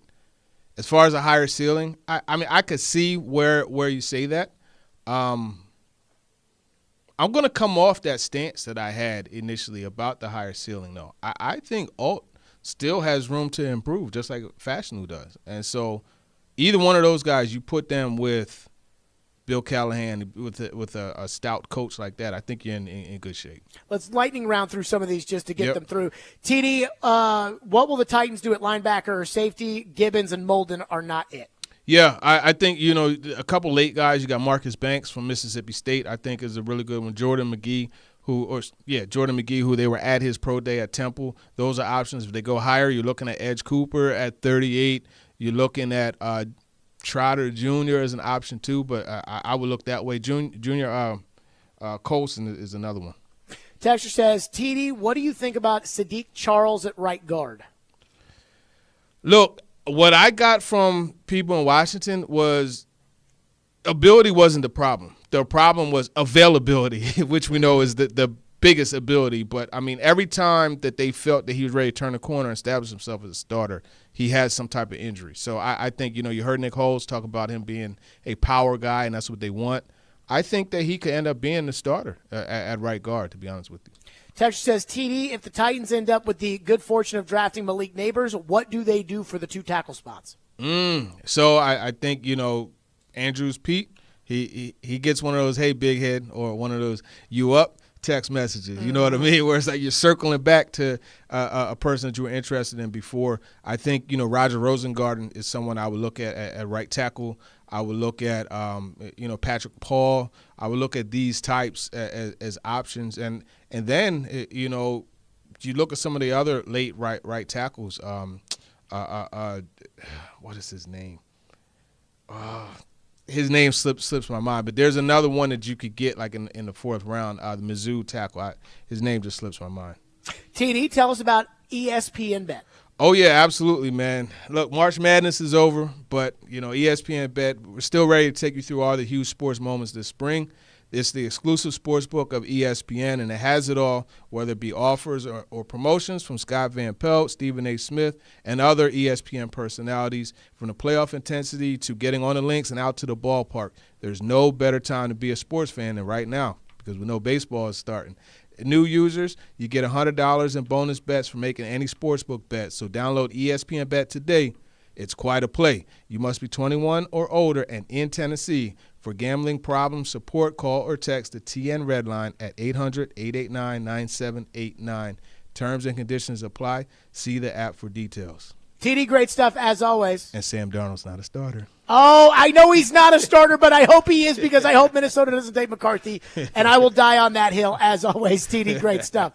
Coming up next, Kentucky got turned down not just once today, twice. We'll get into that next. Stillman and Company, 102.5, 106.3 The Game.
Stillman and Company, 102.5, 106.3 The Game, streaming live on Twitter, Twitch, YouTube, and Facebook live from the Busy Bee Plumbing, Heating, and Air Conditioning Game Nashville studios. So you heard in Ian's update there, Scott Drew has told Kentucky no.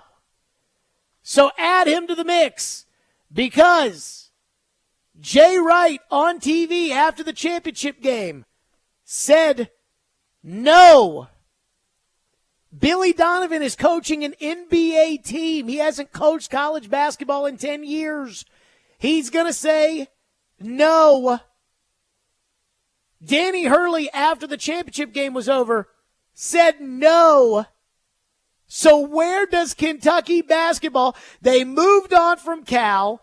They probably contemplated firing him. They didn't have to pay him the $33 million. It's a top 3 job in college basketball. Where do they go from here? This is what Matt Jones said after Scott Drew turned down Kentucky today on Kentucky Sports Radio about what Kentucky was going to do. This is all Danny Hurley day. Danny Hurley day. All chips will go towards Danny Hurley today, tomorrow, Saturday, however long it takes, and they will make him say no. All right? That's where we are. They will make him say no. He probably will say no, but they will make him say no. And everybody that said he wasn't considering it, all of you are wrong. Okay? They will make him say no. I think he probably will. But I can tell you, name Thursday is everything we got Danny Hurley done. That's what this is. And maybe Friday and maybe Saturday, I don't know. But that's where this is now. Are those numbers accurate? I think they will offer him between $11 and $12 million a year. My goodness. Oh, we got that. They will make Danny Hurley, if he were to take it, they will make him the highest paid coach in college athletics. Wow. And that includes football. Okay. So he's telling you right there, they're going to offer Danny Hurley this, and I haven't seen Twitter say that Danny Hurley has said no for sure, but it sounds like Danny Hurley is going to say no for sure. So you must think, here's Jared Stillman, a Louisville grad, who watched his friend, the Louisville athletic director, have all these people go crazy about you couldn't hire this coach or that coach, and now the same thing's happening in Kentucky, and he should cross his arms and say, ha, ha, ha, at his school's biggest rival. But I'm not going to do that because I still think there's a couple things at play here. First of all, if Matt Jones is right, and I have no idea why he wouldn't be right on this, and Kentucky goes to Danny Hurley and they say $11 or $12 million when UConn's paying him $5 and probably the best they can do since they don't have a football contract, the best they can do is probably $7.5. And if he turns down 11 or 12 over what's probably a 5 or 6 year contract, I mean, more power to you. We're talking about $35 million here, right? Because it's going to be the difference between 12 and 7.5 is 5.5. So let's just say it's 6. It's $6 million over the 5 years. I mean, we're talking about $30 to $36 million if it's a 6 year contract. For him to say no at a top 3 job in college basketball, more power to him. I couldn't do that. Like, I do not want to be on the air in Philadelphia, but if they offered me $5 million a year to do it, I'd be on the air in Philadelphia complaining about the Phillies right now. It's just, again, look, it's not all about the money, but sometimes the money's so big you can't say no, and that's how I'd feel about that job. So more power to him. But I'm not going to slam UK. Because I give Kentucky credit. Number one, I give them credit for opening the checkbook. This is what makes Kentucky such a good.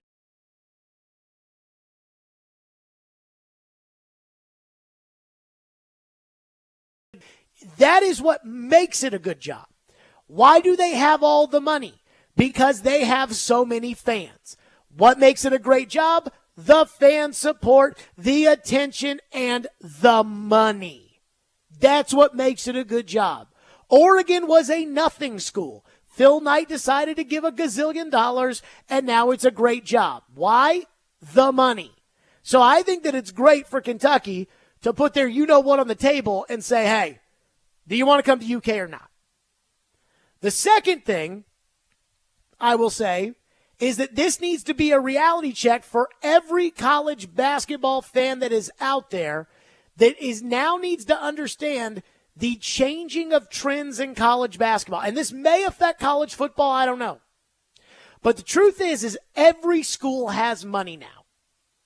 Maybe not as much as $11 million a year, but every school has money. So what happens is back in the day, it used to be like, hey, we can only pay our coach $3 million. Well, guess what? Now everybody can pay their coach $8-10 million in football, and everybody can pay their coach $5 or $6 million in basketball. So if you are, for instance, Kentucky or Carolina or Duke or Kansas or Villanova or Louisville or one of these high-end schools, and you think you're just going to go take Vandy's coach, just know Vandy's got as much money too. And they'll just pay him if he's good. If you want him, they'll pay him.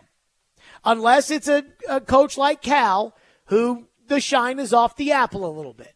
Kind of like Joe Flacco at quarterback. And the third thing is this. No matter what happens here, I don't even care if they hire some bum. And it sounds like they're going to end up hiring Mark Pope from BYU. I think they should hire Bruce Pearl. But no matter what happens, they could hire Kenny Payne, the worst coach in the history of college basketball. And I still think they're better off without Calipari. Regardless of what Kentucky does here, I think they're better off without Calipari. Just like when Tubby Smith's time had come to an end, Kentucky was better off without Tubby. And I know they hired Billy Gillespie, and it was an unmitigated disaster, and then they brought Cal, and then they were back. And that might be what happens here. Kentucky might hire Mark Pope. He might suck. And then, 2 years of that, fire him, now bring in the next. But eventually Kentucky will be back. So as much as I would love to celebrate Kentucky not getting Scott Drew or not getting Billy Donovan or not getting Danny Hurley or not getting any, as much as I'd like to celebrate it, I mean, look, my school just went through the exact same thing. We hired the guy from Charleston. That's what you have to do now. It's like a quarterback in the NFL. If there's a coach out there at a Power 5 job, and that school, and that guy is top of the line, that school will keep him. And he'll stay with his school. The same way Josh Allen's not leaving Buffalo, or Lamar Jackson's not leaving the Ravens. The only way you get one of these guys is if it's a distressed asset, kind of like Cal, it was time. Just like it was time for Matt Ryan to leave the Falcons. Or you draft him. You get him from Scarbini State, and they become the dude. That's how this works now. You're not going to Villanova to pick off Jay Wright. It's over. 615-737-1025 is our phone number, 615-737-1025. It has reached, at UK, a predictably desperate level that this I am going to laugh at. We'll get to that next. Stillman and Company, 102.5, 106.3 The Game.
At what moment?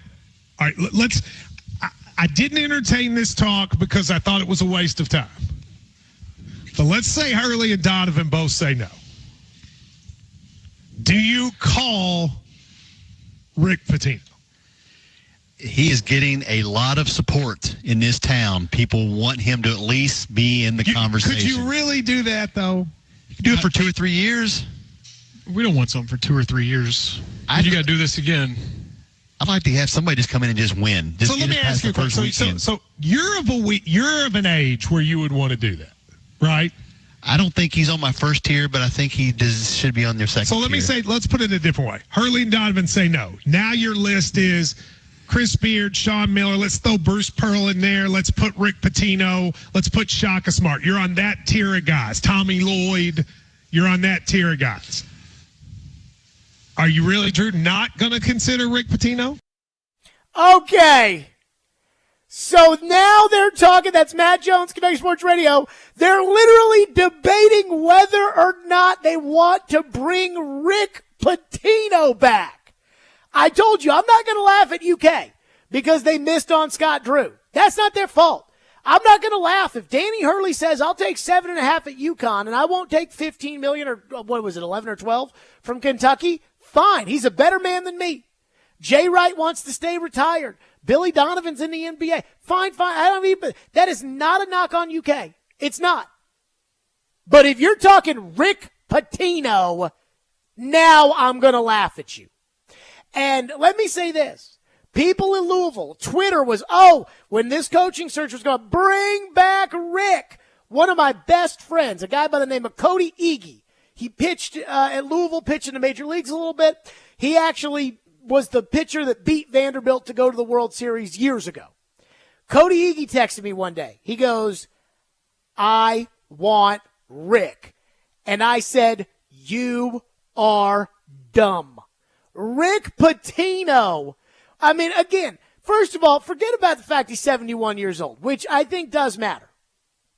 Do we need to discuss what Rick Pitino's been through? Do we need to talk about the equipment manager's wife, the abortion, the Italian restaurant, the 15 seconds? Do we need to talk about that? Do we need to talk about the prostitutes in the dorm? The hookers in the dorm. Hookers in the dorm! Ha, ha, ha! Do we need to talk about that? Do we need to talk about the $100,000 on the FBI wiretap before that was legal? Do we need to talk about the fact that Rick Pitino is the biggest a-hole in college basketball? Do we need to talk about the fact that Rick Pitino said he was so desperate to get anybody to believe him that he didn't know about the $100,000 or he didn't know about the hooker in the dorm, as if that's not cause enough to fire somebody. I had no idea any of this stuff was going on, and I actually believe him on that. But again, it doesn't matter. You should know that he embarrassed himself by going on TV saying, I will take a polygraph test. And UK's going to bring him back. And let's not forget, UK kicked his ass when he was at Louisville. I experienced it. I experienced all of it. I liked Rick. I had a good relationship with Rick. Wasn't as good as when the hooker thing happened. I say he should be fired. I don't think he liked that very much. But I'm just saying, I liked Rick. And Rick liked me.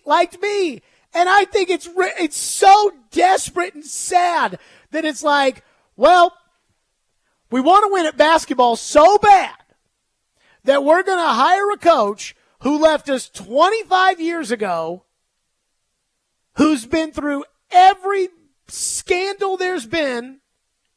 We're going to bring him back because nobody else will say yes. Go find a good coach. Go find somebody coaching. I'll tell you this right now. And I don't think Kentucky's actually considering Pitino. And if they are, oh my God, am I going to go crazy. But if this were Jared Stillman State University or I was the athletic director, Casey Alexander at Belmont would be my coach before Rick Pitino. And I'll say this about Pitino. I think pound for pound, if everybody's players are the same, we all have the same rosters, I think he's the best basketball coach on the planet. as far as coaching basketball, motivating, game planning, developing, all of it. I think Pitino is the best coach in the country. And I would never hire him. I would not touch him with a 10-foot pole. Ian has a better chance of coaching the team if I'm the AD than Rick Pitino. And Kentucky fans, especially that show, that was the show that dogged him for the 15 seconds for the 15 years after the 15 seconds. Unbelievable. Oof, that's so sad. So sad that that's where we're at. Keith from Bowling Green's texting in. Dustin from Hopkinsville's. I don't think they're going to be very happy, Ian. We'll see. Phone line driven by WilsonCountyHyundai.com. They don't want Pitino. Keith from Bowling Green says, Pitino said he didn't know about the stuff with the FBI. He also gave the UK fans the finger at Rupp when they played each other. I thought Pitino was affected by Kentucky. Like, I thought that playing Kentucky really screwed with him. Like, you know, people that love Kentucky are, you know, they're all in or whatever it may be, like, about, like, if you're from Kentucky and you're at Louisville and you're playing Kentucky, it's like it's your life to play Kentucky. For me, I was from Tennessee. I didn't care about that. It didn't bother me the way that it bothers everybody else. Still doesn't bother me the way that it bothers everybody else. But it bothered Pitino. Dustin says, we don't care if you laugh. We will be back, and it won't be long when you'll wish we had Calipari. Doesn't matter if it's desperate, if we stomp everybody's butt. So you let go of Calipari, and you got to hire Pitino, the guy who Calipari beat. I want to say Calipari's record was like 9-1 against Pitino. And you'll feel good about that. To hire Pitino at 71 years old. I mean, Dustin. Like, see, here's what Kentucky needs to do. I'm just being honest with everybody here. And I don't want Kentucky to be good. You know, I want them to hire a coach who is like Tubby Smith. You know, where, like, yeah, he's gettable. Decent coach, gettable. Can't be a horrible coach because then he'll be gone after 2 years and then they'll go get a good coach. And it can't be a good coach. But the guy they should hire is Bruce Pearl. I mean, to me, it is as simple as Bruce Pearl's the guy they should hire. Because in order to be successful at Kentucky, you have to kind of lean in to the circus. And Bruce Pearl does that. You have to understand how to win, not just in college basketball, but in the SEC. Bruce Pearl does that. You have to understand your fan base is crazy, and you have to embrace it. Bruce Pearl does that. Bruce Pearl's perfect coach for that school. And maybe Auburn pays him so much money that he wouldn't leave, but who cares that he had a show cause? You can pay the players now. It doesn't matter anymore. Bruce Pearl's the guy I would hire. And I think Bruce is, you know, maybe a little too old. You know, it'd be nice if this were 5-6 years ago for Bruce. But Bruce still has some tread on the tires. But Pitino? Are we serious? Pitino. Unbelievable. Woo. More your phone. 615-737-1025 on our program. Plus, I told you guys this was going to happen. I told you this was going to happen. We'll do it next. Stillman & Company, 102.5, 106.3 The Game.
to be at a place like this, to do what I was able to do at Kentucky, I was happy.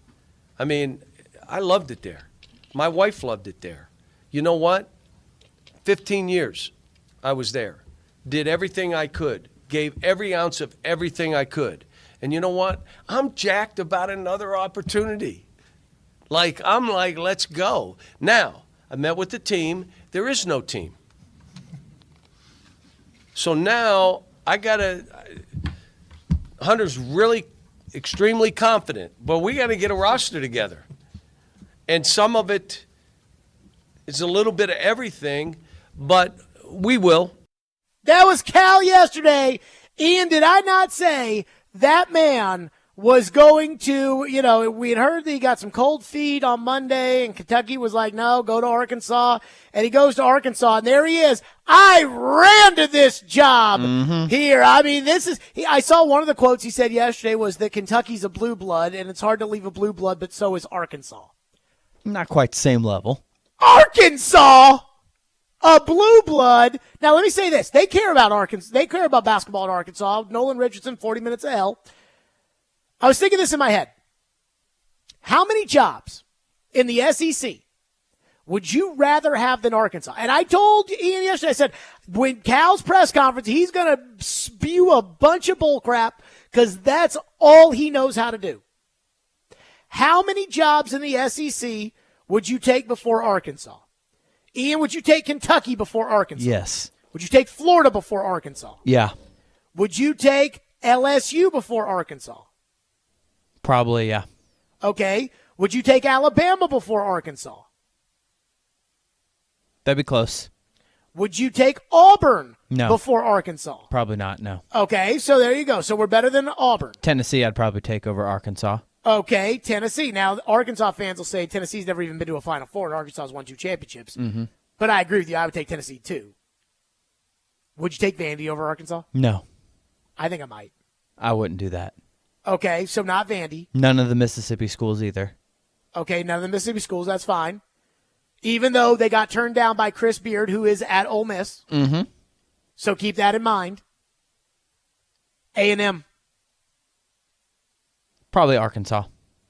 Oh, I think I take A&M. I mean, A&M definitely has the money and the infrastructure as far as, athletics, but Arkansas does too. A&M does have a lot of money. Texas. I'd rather take Texas. I think I'd take Texas too. So by that count, we got 1, 2, 3, 4, 5, 6, 7 if we count A&M. I mean, I wouldn't take South Carolina over. Well, probably not. South Carolina has more recently been to a Final Four. Mm-hmm. I'd probably still go Arkansas. They have more money. Arkansas has more money than South Carolina? Sure. South Carolina, I don't think has much. I mean, Vanderbilt has more money than Arkansas. You think so? No. Yeah, I mean, they just don't spend it. But I think all I ever hear is about how much money Vandy has. Well, I hear you. We're talking hey, these guys want to spend a lot of money on athletics. Here's the thing about Arkansas. Arkansas is an okay job. I think that it's really hard to win at It's really unfair for Arkansas for all these years in the SEC West that they've competed against the Alabamas and the LSUs in football. And to Ian's point, they have money and they spend it, but they just don't ever win anything. And I feel so bad for them because it's they are paying Alabama prices and getting Vanderbilt results. And it's that sucks. But Calipari, got a nice gig for himself. The AD saves face on getting turned down by Chris Beard, who has a legitimate rap sheet, and Jerome Tang, who most of the people listening to this show don't even know who that is. And they end up with Calipari. It's dude, Arkansas is not Kentucky. Stop that. Robert in Nashville says Kentucky is going to end up going the nostalgia route and bring back a former player like Travis Ford or a relative nobody, with the exception of the fact that they played basketball at Kentucky. So apparently the leader in the clubhouse right now for the job is Mark Pope. They're not liking that. Fans. Do you know who Mark Pope is, Ian, at all? The BYU guy? Yeah. No. He played at Kentucky. That's what I saw. He was on the 96 team or something. So to the texter's point, he's a Kentucky guy. One texter says there's only 3 schools in the SEC that have won an NCAA championship. One of them is Arkansas. Yeah, I know. That doesn't matter, though. Like, it's too long ago. I think about it like this, right? Like when we think about a prestigious program in sports, right? To me, the history is a part of it, but the history is only like it's the fan base, it's the excitement, it's the money, it's the so USC football, even though and Miami football too, they were the bee's knees when I was a kid in the early 2000s.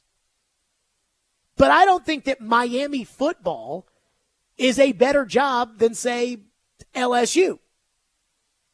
Even though at one point Miami football, actually at 2 points, Miami football was as dominant as any school in the country.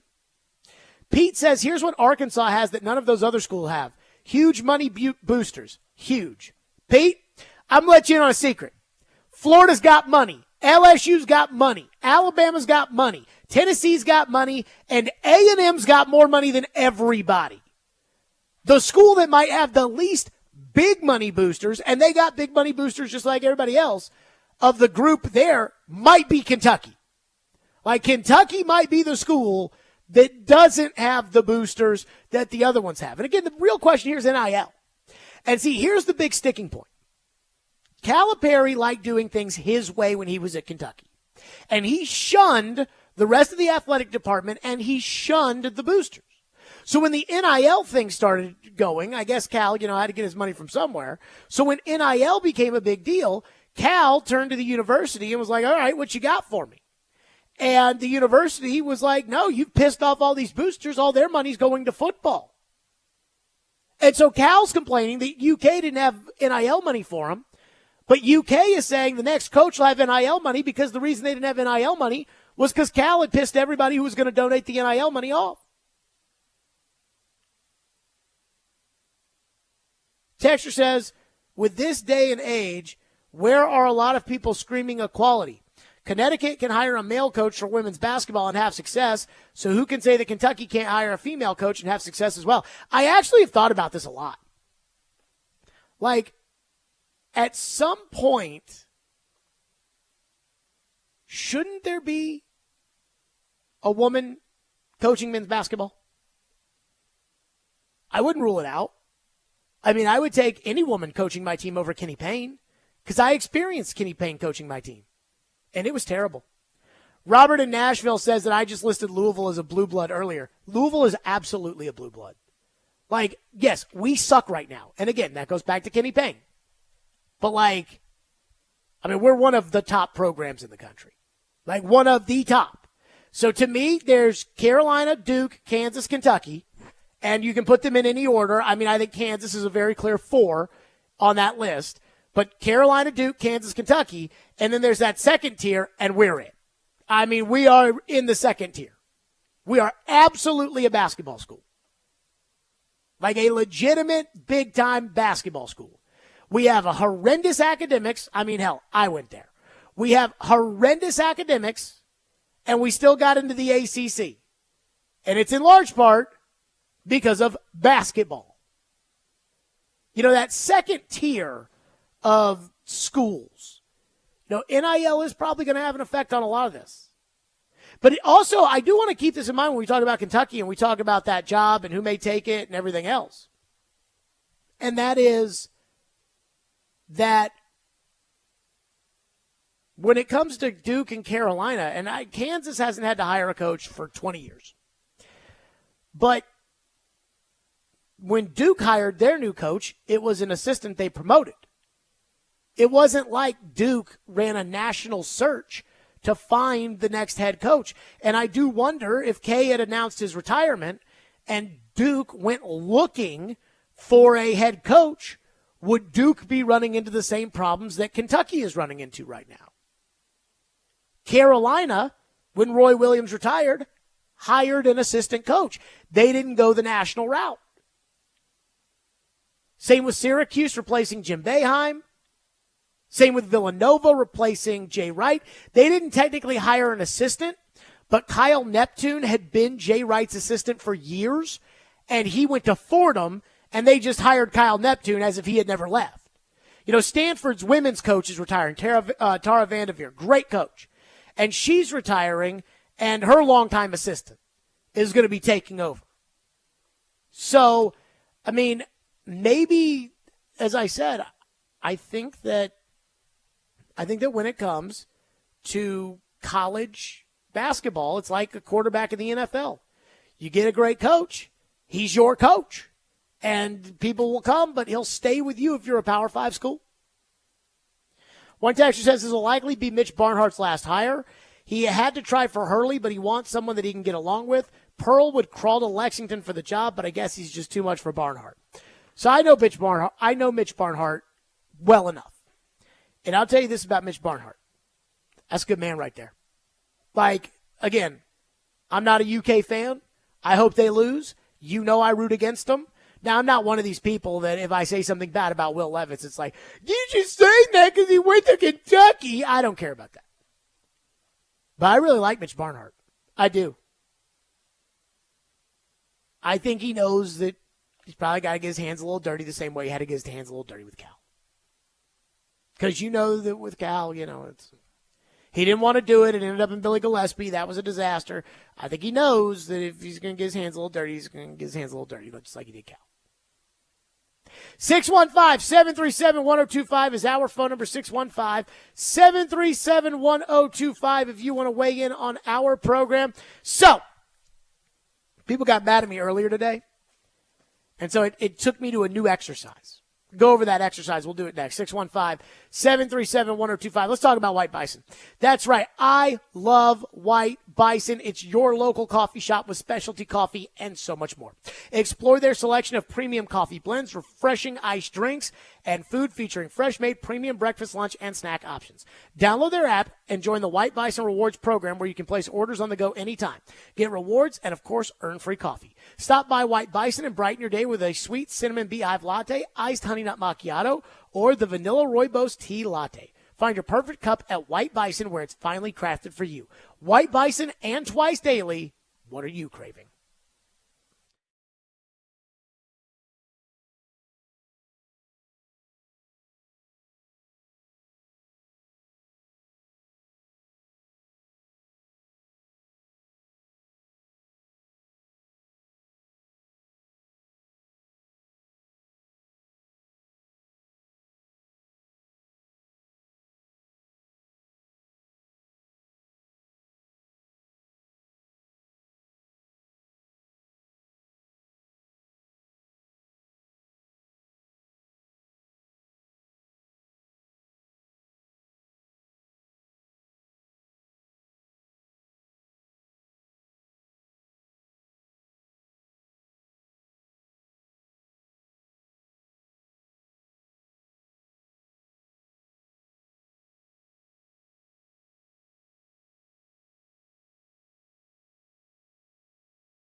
Time now for a look at the Masters leaderboard presented by Burger Republic. Burger Republic defending quality in Nashville for 12 years. Bryson DeChambeau is the leader at 7 under.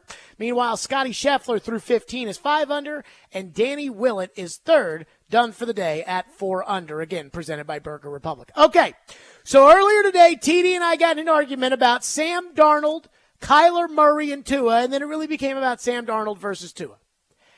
Let me say this. I will die on the Sam Darnold is as good or better than Tua train. And I'm going to tell you right now, I think Sam Darnold's better. I think Tua sucks. And I think if you gave Sam Darnold Mike McDaniel as his coach, and you gave him Terrion Armstead as his left tackle, and you gave him the running game of Mostert and Wilson and those guys they got running the ball, and most importantly, you gave him Tyreek Hill and Jalen Waddle, I think Sam Darnold would win a crap load of games. I really do. Just like, well, you know, he played well at the end of 22 and it was DJ Moore. I don't like DJ Moore is not Tyreek Hill, and I like DJ Moore, but he's not Tyreek Hill. And so what I did was I was sitting there thinking about this, Ian, and I just kind of ranked the quarterbacks, and I got to 16 before I entered the I think these guys kind of stink category. Okay. And I think that Levis might be at 17. In fact, I think I'm going to go ahead and put Levis in at 17 here. Mahomes, Burrow, Allen, Lamar, Herbert, Rodgers, Stroud, Jalen Hurts, Stafford, Goff, Brock Purdy, Dak, Kirk Cousins, Jordan Love, Baker Mayfield, Trevor Lawrence, and I'll go Levis at 17 ahead of Geno Smith. So Geno Smith, 18. So that leaves me on my list with, and Anthony Richardson, by the way, doesn't qualify. He's like the rookie quarterbacks because Anthony Richardson. Incomplete.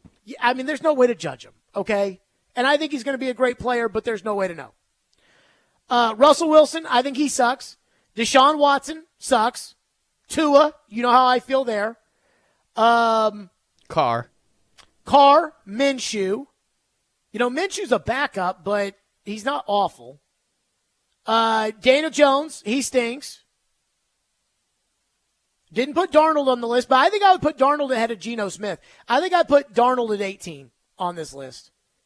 Geno Smith at 19. Minshew at 20.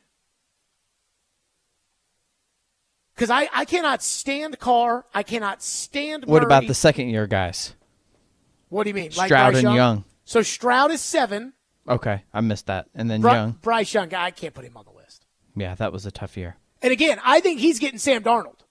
Washington doesn't really have a quarterback. So Washington, New England, and Denver, Chicago, and Minnesota. I mean, Darnold is Minnesota's quarterback as of now, but you know we know they're going to take JJ McCarthy.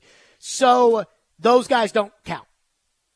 So right now, Wilson, Watson, Tua, Daniel Jones, Bryce Young, Derek Carr, Kyler Murray. I can't stand any of those guys. And if you want to throw Fields in there too, because Fields is, kind of battling it out with Russell Wilson. And again, I think Russell stinks now. If you want to throw Fields in there, you can. But I also think he sucks.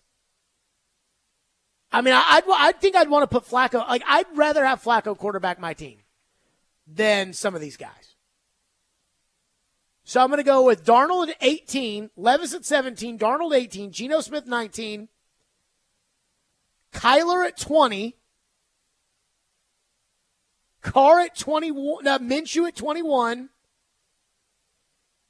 Carr at 22,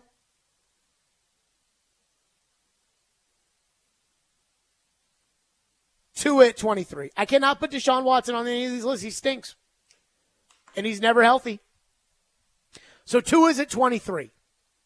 And I'll die on that hill. And I'm sure Tua will have good stats this year when they play the Patriots. You know, a team who stinks. Like, I'm sure that he'll have good stats. But when you put Tua in a game that matters, even with Tyreek Hill and those boys, he still stinks. Somebody just texted me the text line and says I'm crazy for putting Jalen Hurts over Tua. Are you serious? This is not college, folks. In college, Steve Dreisbach played over Tom Brady. Brian Greasy played over Tom Brady in college. I don't care about college. Right now in the NFL, Jalen Hurts doesn't stink and Tua does. I mean, I think Jalen Hurts and Stafford right there, 8-9, I cannot. I mean, you guys, I said this when the Titans beat the Dolphins on Monday Night Football. Remember what happened in that Monday night game? Tyreek got hurt. And once Tyreek got hurt, Tua went to crap. And I said, because they kept showing Dan Marino on the TV broadcast, I kept saying, I would love to know if you asked Dan right then and there, Dan, who's better, Levis or Tua?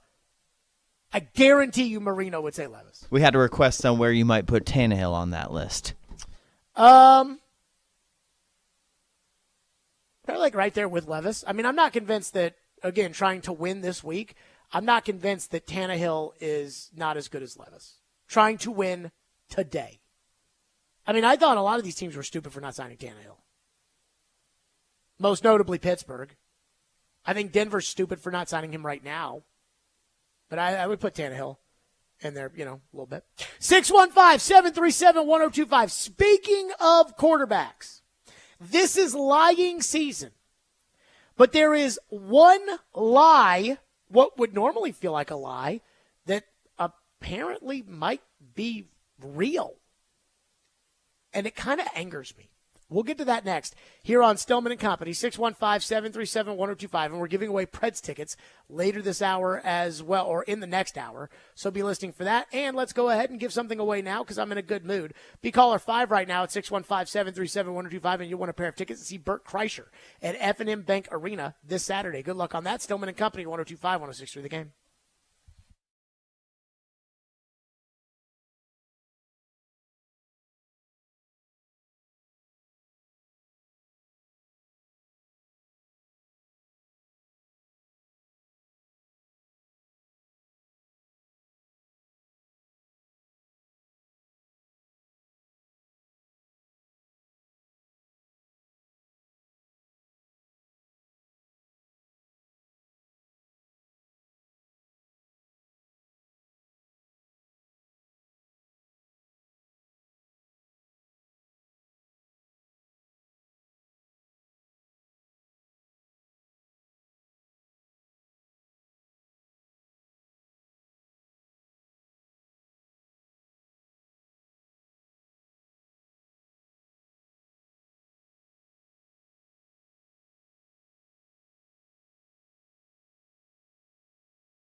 Stillman and Company, 102.5, 106.3 The Game, streaming live on Twitter, Twitch, YouTube, and Facebook Live. We are live from the Busy Bee Plumbing, Heating, and Air Conditioning Game Nashville studios.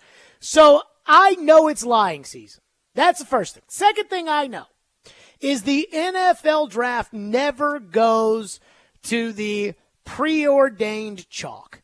It never happens. Whatever all the talk is ahead of time, it is never what the NFL draft ends up being on draft night. Right now, Mel Kiper Jr.'s latest mock draft came out yesterday. Caleb Williams 1, no surprise there. Jaden Daniels 2, Drake May 3, Marvin Harrison Jr. 4, JJ McCarthy in a trade at 5 to the Chargers. Malik Neighbors 6, Joe Alt 7. That seems like the path we're headed. But I know some of this stuff is straight up fugazi. I know it. It's how this league works. That's why it's called lying season. And yet Charles Robinson was on Robbie and Joe today, and he was asked about, again, the hottest topic in the NFL draft, JJ McCarthy, and whether or not this is realistic that a guy that nobody considered a top 5 pick 3 weeks ago is really getting all of this hype. I started to reach out to different personnel individuals as we did our All Juice team. Came across somebody who said, a couple of different individuals. One who said, look, the number 2 pick in the draft, the Washington Commanders, he's definitely in play potentially at that pick. Like, there's no doubt that there are people in that personnel department that like him enough, like his film enough to take him at number 2. And then number 3, the Patriots had another individual who said, hey, look around the quarterback workouts, their QB stack. Now it's early still. We're still talking about early April, but their QB stack could have McCarthy at the very top, like not as the third quarterback off the board, not as the second quarterback off the board, but the Patriots may actually like him as the first quarterback coming off the board. Oh, bull crap, right? Like, we watch college ball, and I have said many times, and I'll continue to say this, I studied Levis, Richardson, and Hooker last year because the Titans were in the market for Levis, Richardson, or Hooker. I have not studied JJ McCarthy. But better than Caleb Williams, and I don't even like Caleb Williams. I wouldn't want to draft Caleb Williams. I would if I had the number 1 pick because you have to, but I wouldn't want to. And I'm supposed to believe that the New England Patriots have JJ McCarthy number 1 on their board now. Nobody was talking about this guy 3 weeks ago like this. I remember leading into the combine, and I said as a Titan fan, you want good things to happen to JJ McCarthy because maybe somebody will have to trade into the top 10 if they're worried they can't get a quarterback. So go JJ. And I said that. And now I'm hearing he might be at the top of their board. What? Like, I'm not stupid. I watch football. I know what Andrew Luck looks like. So The Athletic talked to 2 active general managers, 3 personnel executives, 3 scouts, 1 assistant or quarterback coach, 3 former GMs, 1 ex-head coach, and 4 former players turned analysts, including 2 ex-quarterbacks to kind of rank these prospects, and a partridge in a pear tree. And they have J.J. McCarthy collectively 4th, which I'm fine with. But a personnel executive said, quote, I think the J.J. hype is real. He's extremely talented, said a personnel executive who has McCarthy over Drake May. 2 sources ranked McCarthy as quarterback 2. And multiple panelists prefer his playtime processing and intangibles over quarterbacks in this class. McCarthy's sharp pro day has garnered praise beyond former Michigan coach and new Chargers coach Jim Harbaugh. I need to watch McCarthy more, said one general manager who grades McCarthy outside of round 1, but I never saw the positives. We're hearing about him now. JJ never had to carry Michigan, and he was driving a Cadillac. Yes! And I keep thinking about it like this. How can JJ McCarthy, who was a game manager in college, how can he be considered a better prospect by the NFL? Not by us. Forget about me. Forget about Mel Kiper. Forget about Daniel Jeremiah, forget about Dane Brugler, forget all those guys.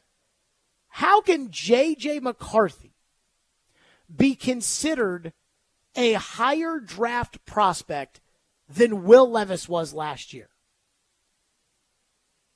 Like, he was a game manager in college.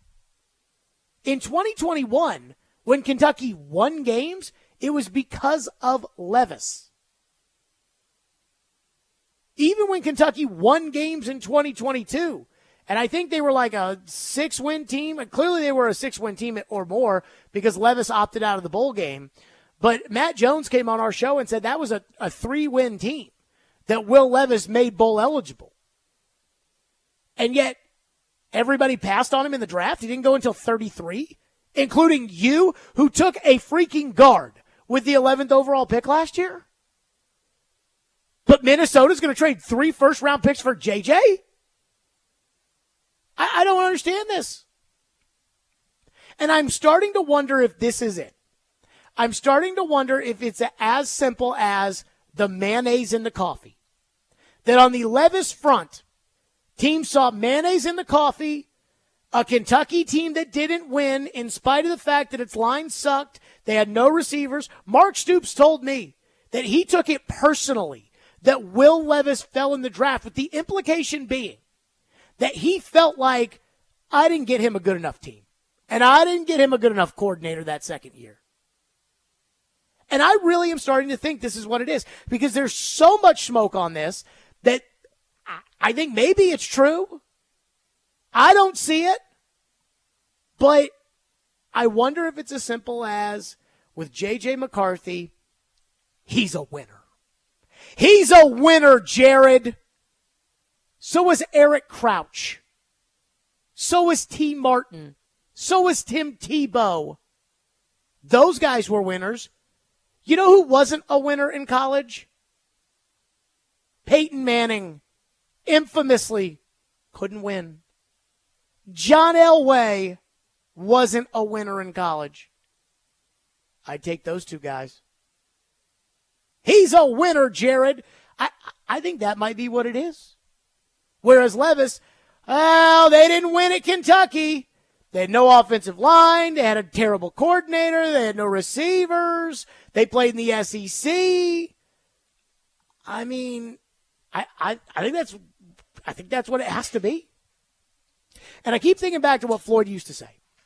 And I use this again in the Tua and the Sam Darnold thing, which is he was asked all the time when he decided to take Steve McNair, 3rd in the 95 draft, and I believe Kerry Collins went 5th in that same draft. Those were the top 2 quarterbacks. And people were saying, how can you take Steve McNair out of Alcorn State? I mean, Kerry Collins, look at what he's doing at Penn State. And Floyd used to always say, what he would ask himself is, if I put Steve at Penn State and Kerry at Alcorn State, what would it look like? And he felt like McNair would be the better player at Penn State and that Collins wouldn't be as good at Alcorn State. And he decided McNair was the better player. Well, I look at Levis and I look at McCarthy, and I'm just telling you right now, if I have to pick one between the other, and again, I haven't studied McCarthy as much, I'm taking Levis. I mean, I need my quarterback to take it on the chin some, and he took it on the chin in college. Now, I wish he wouldn't put his body out there as much as he does. And I think Levis has issues with decision-making.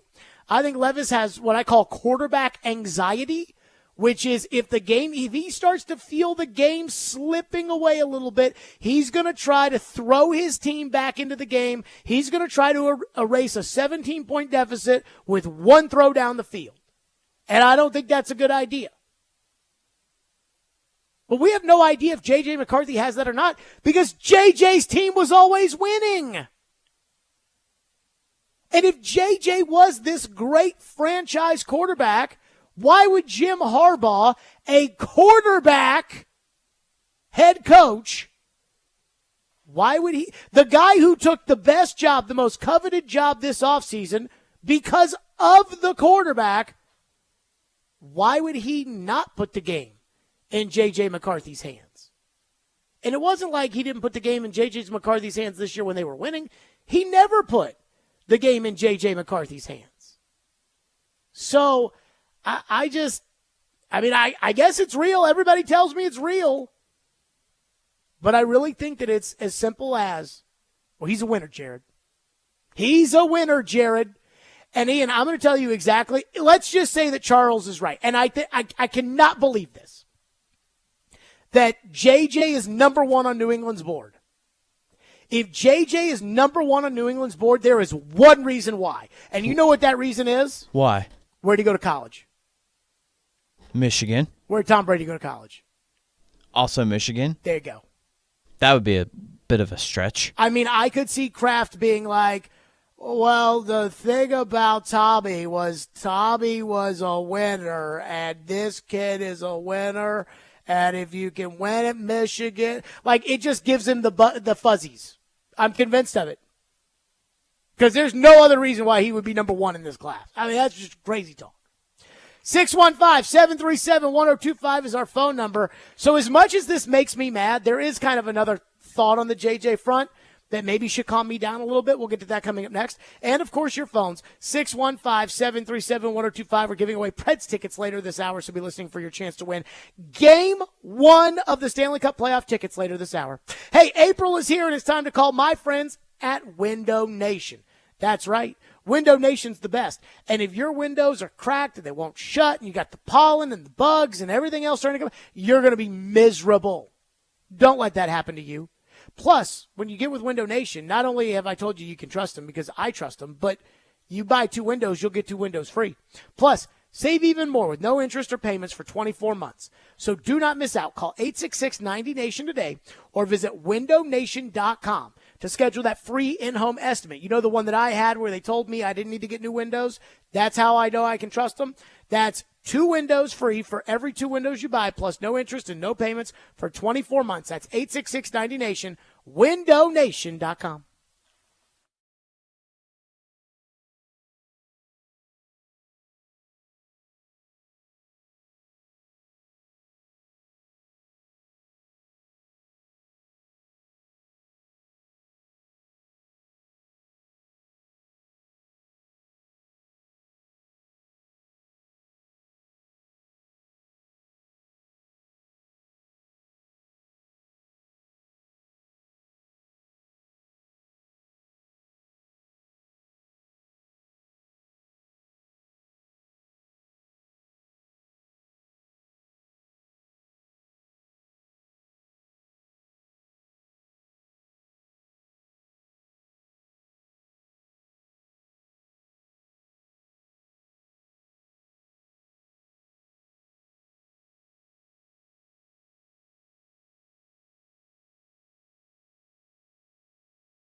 I think the interesting thing about McCarthy is the longer we go, the harder it is to find someone who says McCarthy shouldn't be shuttled, to near the top of this class. And I think what's interesting is, I even came in and talked about this. I thought it was ridiculous. Late March, we're talking about McCarthy potentially moving up to the number 2 pick. And, I wrote a piece about it, all these different things. And almost immediately after I wrote the piece, like within probably 48, 72 hours, I had a few different people in personnel departments hit me up and go, yeah, maybe that really is going to happen. Maybe JJ McCarthy really is going to be a player that factors into the top 2 picks in the draft. What? Charles Robinson on Robbie and Rex wrote earlier today. The top 2. I don't think it's dumb enough for a team like the Giants at 6 to take JJ McCarthy. I think is so stupid. Like, you already overdrafted Daniel Jones, so in order to fix that, and you signed him when you probably should have just tagged him, so what you're then going to do is turn around and draft J.J. McCarthy 6, and I'm like, that's probably a little too rich for my blood. I heard today Dane Brugler was on with Colin Cowherd, and he said, well, there's a good quarterback tax, so I've got him 21 on my big board, but it makes sense that Minnesota should trade all those first-round picks. I'm like, they're picking 11th. You can't take the 21st best player 4th overall. And instead it's, oh, no, he may be number 1 or number 2. What? Like, what? That's crazy. Now, that being said, as much as I think, and this is, again, this is the kind of stuff that makes me so mad when I feel like people are trying to take advantage of my intelligence. I.e., when people think I'm so stupid that they're going to tell me something like, oh, yeah, J.J. McCarthy might go with the 2nd overall pick. Like, I am not that stupid. Just like that Rand Carthon, ball didn't bounce our way this year. I'm like, do you think I'm that stupid? Like, that's the stuff that drives me crazy. If it's true and JJ goes in the top 6, it's good for the Titans. Because, in my opinion, there are 4 players who are absolutely going within the top 6. Williams, Daniels, May, Harrison. So that's 4. And you're now 3 at that point, with those guys off the board, and we keep thinking about that really, really good left tackle prospect at 7. So if that's the case, it'd be nice if the really, really good receivers are there. If McCarthy gets put into the top 6, then all of a sudden, one of those receivers and your tackle is going to be available for you at 7, which in theory means you could pick up the phone and you could threaten Atlanta that you're going to trade with Chicago so that Chicago can move up and grab the 3rd receiver, Rome Odunze or Malik Neighbors, or if they're both there, whichever one they prefer, probably Neighbors. Hey, Atlanta, do you want to trade us a 3rd? Because if not, Chicago's going to get Rome Odunze here. Or if not, then they're going to get Malik Neighbors. And I think you got a much better shot of that happening if Neighbors is there, because I think Neighbors is the better player. And then you move back to 8, and you can still get your tackle. If McCarthy doesn't go in the top 6, because deep down inside he really sucks and everybody's lying to the media trying to convince somebody to take the cookies here, then probably Neighbors ends up going, Neighbors probably ends up going in the top 6 no matter what. But now, when it gets to that, okay, who is the 5th and 6th best prospects behind Williams, Daniels, May, Harrison? Okay, well, Neighbors, now you're at 5, so now there's still one more spot, and it could be Odunze, it could be Bowers, it could be Dallas Turner, but it's pretty good I have a pretty good feeling it's probably Joe Alt. Now, I don't think the Giants would take him, but it's something that I would be worried about. So it is good for business for the Titans for J.J. McCarthy to be one of the top 6 picks in this draft. I just don't get it.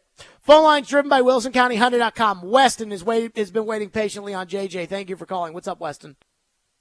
What's up, Jared? You're exactly right about JJ. If you watch the Michigan game and everything, and if you even look in future, down the road draft from previous years, you look at Drew Brees, went to Purdue, didn't win a lot, became a Hall of Famer and one of the greatest quarterbacks. You look at Trevor Lawrence, most recent example, been mediocre at best in the league. And those are guys like Trevor Lawrence won all the time at Clemson. Bryce Young struggled so far. I don't think he's going to cut it in the NFL. So, I mean, it's a proven fact that the winners are usually not as good in the NFL, and the losers are usually the ones that transcend. I'll hang up and listen. Yeah, I don't think it's as simple as that. Thank you, Weston. But what I do think is fair is that winning in college does not mean you'll win in the NFL. That is, like, I can't tell you, the losers win and the winners lose. Because, I mean, Greg Zolman didn't go from Vanderbilt to the, Super Bowl. So I'd be careful there. But I do think that, again, winning in college doesn't necessarily mean you'll win in the NFL. And I remember I was a big video game nerd when I was a kid. I don't play video games now, but I used to play the football video games all the time. I used to play the college game and the pro game, Madden. And you could take a draft class from the from the college game and import it into the pro game. And I remember doing that, and like Ken Dorsey from Miami was the top quarterback that was coming out of the college game into the Madden draft, right? Ken Dorsey was not a pro prospect. He won a lot at Miami. Craig Krenzel won a national title. Troy Smith won a national title. Chris Leak won a national title. So don't give me the JJ wins. One texter says, is McCarthy the Brock Purdy type of quarterback of this draft? And everybody doesn't want to miss on Brock Purdy this time. I mean, I guess. One texter says, you must hate Chad Brinker if you hate when people insult your intelligence by saying dumb things and expecting you to believe them. Well, I'll just say it to you like this. It was a Saturday before I flew. I flew on Sunday, I believe, to Vegas for the Super Bowl. And so this was on Saturday. We had beautiful weather that day, like maybe 60s, 70s, something like that. And I went on a long walk. And I knew that I had planned on the plane to listen to the Titans podcast with Chad Brinker on it to see if there was anything worth talking about. And I decided that I'd just listen to it on my walk. And so I went on a long walk and I listened to this podcast and I got triggered with all the stupid stuff and everything. I'm like, okay, with this, yeah, we got to save our owner $1 million because $1 million is a big deal around here. And so we developed this analytic model based off of the curing cancer model that some guy went to business school made. And I'm like, okay, then why'd you pay Aaron Brewer double what you needed to pay him? So, yes, that stuff angers me. Trent says, if Harrison was there at 7, would you take him instead of the tackle? I wouldn't. I would probably try to trade the pick, but everybody that does this says you have to take him. I just don't think there's any chance Harrison's there.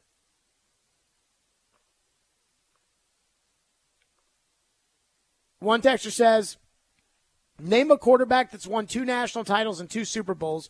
College championships are not a reliable NFL qualifier. So nobody is really saying when it comes to McCarthy, they're saying, like, look at the throws that he made at his pro day. Look at, on a big third down, he made a throw here. Look at this, they just didn't ask him to do it and all that kind of stuff. But nobody's saying that they like McCarthy because he's a winner. I just think it's part of it. Like, I think it's subliminal in all of this. 615-737-1025. We still have those Preds tickets to give away, which we will do at some point this hour. But we got to give somebody their due. And there's a couple of things I've heard that really make me think that, when somebody gives you a vision and executes it properly, good things happen. We'll get to that coming up next. FanDuel Sportsbook is my official sportsbook app. Hey, bet the NBA with a no-sweat same-game parlay from FanDuel every Thursday with a TNT Thursday. It does not matter if you're new to FanDuel or if you already have an account. You'll get bonus bets back if your same-game parlay does not win any NBA on TNT Thursday game. NBA same-game parlays are the perfect way to combine your bets for a chance at a bigger payday. However you want to play, go to FanDuel.com/JGM to bet the NBA on a no-sweat same-game parlay with TNT Thursdays. That's FanDuel.com/JGM and make every moment more with FanDuel, my official sportsbook and an official sports betting partner of the NBA. 21 and over in President, Tennessee. Minimum 3-leg parlay required. Refund issued as non-withdrawable bonus bets, which expire 7 days after receipt. Max refund is $5 unless otherwise specified. Restrictions do apply. See terms at sportsbook.fanduel.com. Gambling problem? Call the Tennessee Red Line at 889-9789.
Why is this team as competitive as it is when you were preparing us for the possibility that it might not be, and what do you attribute that to? I think what it is a couple of factors. You've got good coaching, you've got good leadership, and you've got good culture, and those three things were brought together with a common focus. We became a pretty good hockey team. Barry Trotz on our program earlier this week, and I was actually a little surprised. And that cut was what, 26 seconds? Correct. I mean, Barry Trotz answers are usually not 26 seconds long. Yeah, that was a short one. So he was like, hey, we got good coaching, we got good leadership, we got good culture.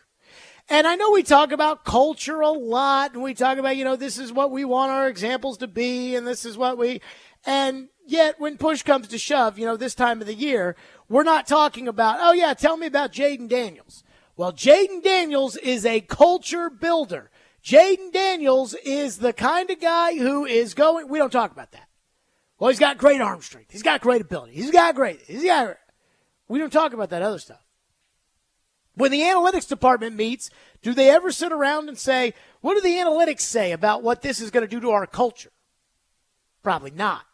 You can't quantify those kind of things, which, again, in sports, that's what we really want. We want the answers to be in front of us to be, hey, this is the magic formula, and it doesn't exist. And so Barry Trotz has good coaching, good leadership, good culture.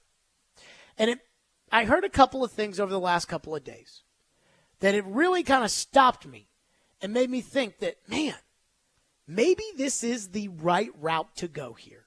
The Barry Trotz thing. Maybe Barry Trotz understands something that none of us truly can grasp because we haven't been in the game as long as he has.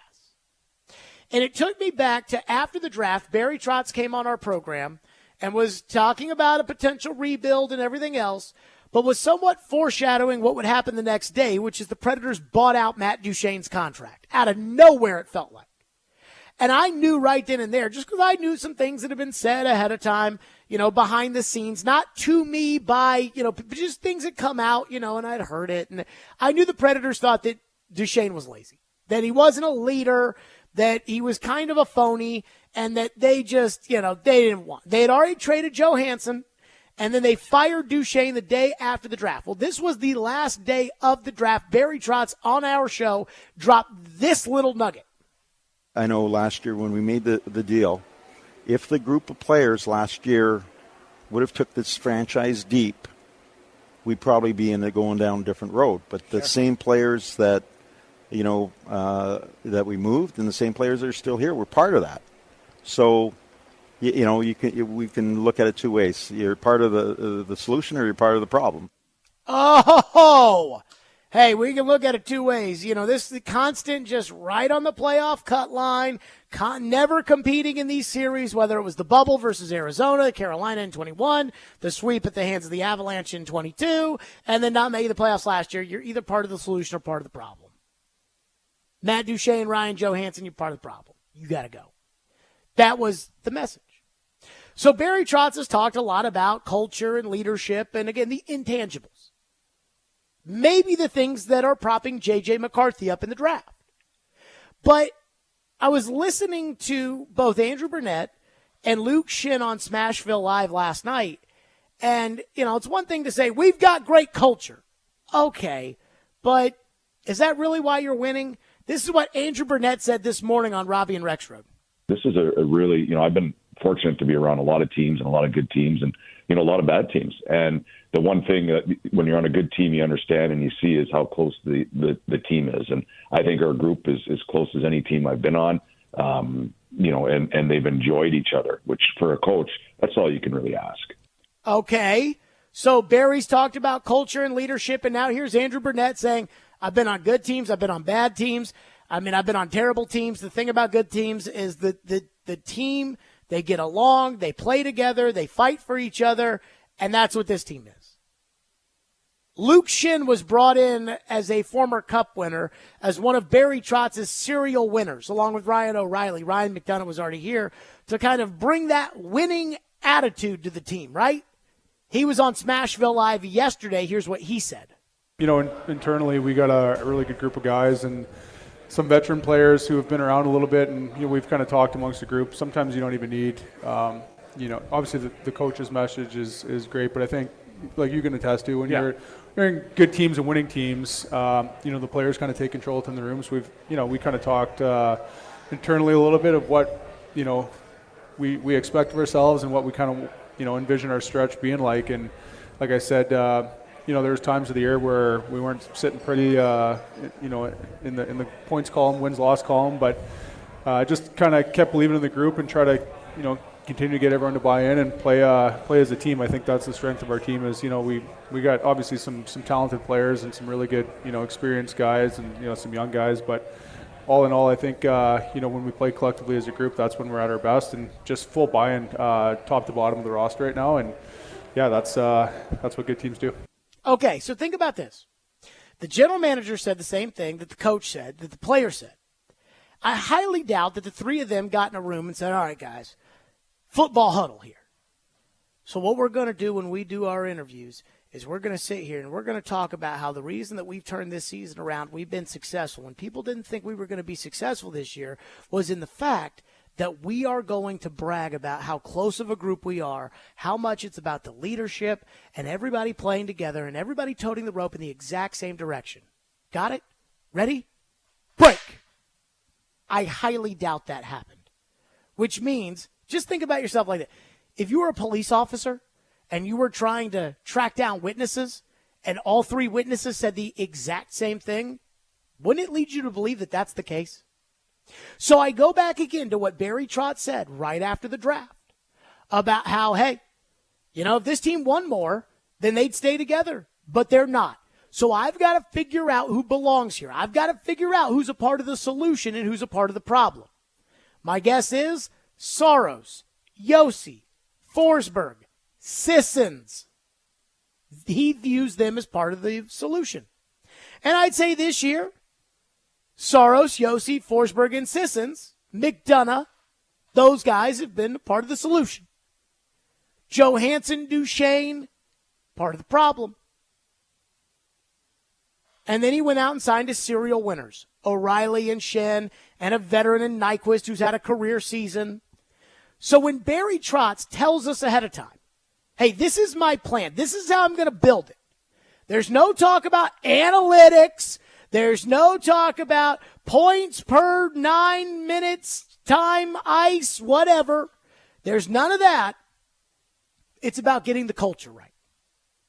And I think this is a Predators team that had culture issues from the day that they acquired Kyle Turris. And I'm not pinning this on Kyle Turris, but that's kind of the day that I believe this team went from everybody toting the rope in the same direction and that 2017 lovable team to kind of what it ultimately became. Everybody got their contracts. Laviolette got fired. I asked David Poyle, how much of this is the players getting fat and happy? And David said, well, I don't think it's that. If it were that, then I would change that very quickly. In comes David's replacement, Barry Trotz, who immediately walks in and says, I'm switching up the room. And I don't think we talk about that enough in sports, about when it comes to how to fix a team. It's like every team, it's always a talk of, well, the players aren't very good. Well, is it that the players aren't very good, or is it the players aren't playing as good as they can play? I think Burnett kind of feels the same way as Trotz. I think he feels that's very important. There's a clip, actually, I remember him being asked this question before the Vegas scrum. Robbie asked this question. There's just this answer I think kind of was enlightening. Very short answer. Hopefully you can hear the question. But okay, so you got the cut? So I wanted to play this clip, yeah. Play the cut. Not every team has that type of camaraderie, though. How much of a tangible impact do you think that has on the ice with the play? I believe it's everything. Okay. So I think Burnett kind of feels that way, too. I mean, I absolutely think. See, I think in 17, everybody was toting the rope in the same direction. And between that and Pecorine, I think that carried them to the success that they had. Then all of a sudden, guys got extensions, guys like PK Subban in 17. He's kind of like one of those diva receivers like A.J. Brown. They get traded, and this might work for Houston because of Stefan Diggs. They get traded in that first year. All they are trying to do is to prove to everybody that the team that traded them was wrong to do it. And PK was great in those 17 playoffs. Then PK's play started to slip, and it became more about PK, and then there was the Lindsey Vonn thing, and then there was, him, again, maybe being a little bit bigger than the team. Arvidsson signed his contract. Not that I ever questioned Arvidsson's hustle or anything like that, but Johansson signed his deal, and then, there's his play was never the same. Ellis got hurt, signed his deal. His play was never the same.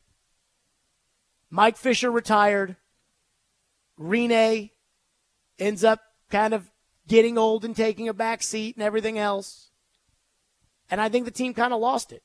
They brought in Matt Duchesne, who was supposed to be the savior.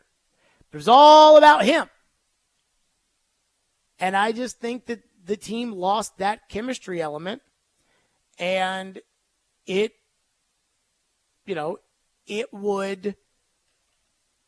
was the kind of thing where they needed to shake up the room. Like, they needed to shake up the room. And they did. And they brought in high-quality guys, and it's all meshed. And this won't last forever now. I think that sometimes in sports we think, okay, it's only going to go up from here. I look at this kind of a team like a friend group. It evolves over time. Some people end up falling out of favor with others. Some people's priorities change. I mean, it happens.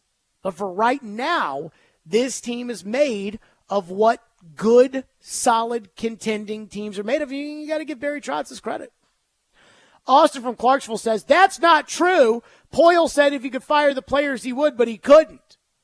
I mean, I'm telling you right now, he did say that, by the way, when he was talking about firing Laviolette, but that it was a message to the players of now you own this because I just fired the coach. I asked him if the players were getting fat and happy, which I thought they were, specifically Johansson and Ellis. I asked him. I know it happened because I asked him. And he said, if I thought that were the case, I'll get those people out of here right away. And Johansson never left. And Duchesne never left. And then Barry Trotz showed up. And Johansson was gone. And Duchesne was gone. And it's not like Duchesne's a bad player. I mean, he's scoring goals for Dallas. Some of you guys complaining to the text line a bunch about, if we'd had Matt Duchesne. But there's a reason why he did it. And he's already been proven right in 1 year, in a year that he told fans, hey, be patient. And they're already in the playoffs. I said we were going to give away those tickets. We haven't done it yet, which means there's only one segment to go. So you put 2 and 2 together. 615-737-1025, Stillman and Company, 1025, 1063 The Game.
Stillman and Company, some of you guys jumped the gun. Some of you guys false started.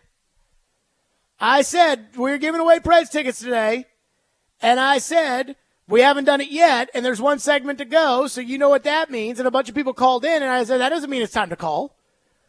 That means that we got one segment to do it. First, though, let me tell you about the Masters leaderboard as of right now. Bryson DeChambeau is leading at 7 under. Scotty Scheffler is at 6 under. And Danny Willett is third at 4 under for the day. Our Masters leaderboard is presented by Burger Republic, which has been serving Nashville quality for 12 years. Okay. Ian has X'd out the phone, so if you try to call right now, you're not going to get them. But I gave you a code word. It's actually a code phrase earlier today in the program.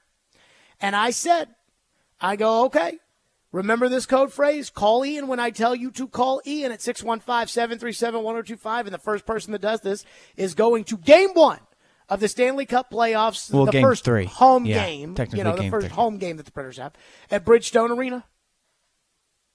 Ian, you may unleash the hounds. Open. Good luck. So there's one other thing I want to get to today. OJ Simpson passed away, I guess with a battle of, after a battle with cancer. I got to tell you something. I have no idea how to talk about OJ Simpson's death without immediately saying that he is truly the most infamous person maybe in the history of American sports.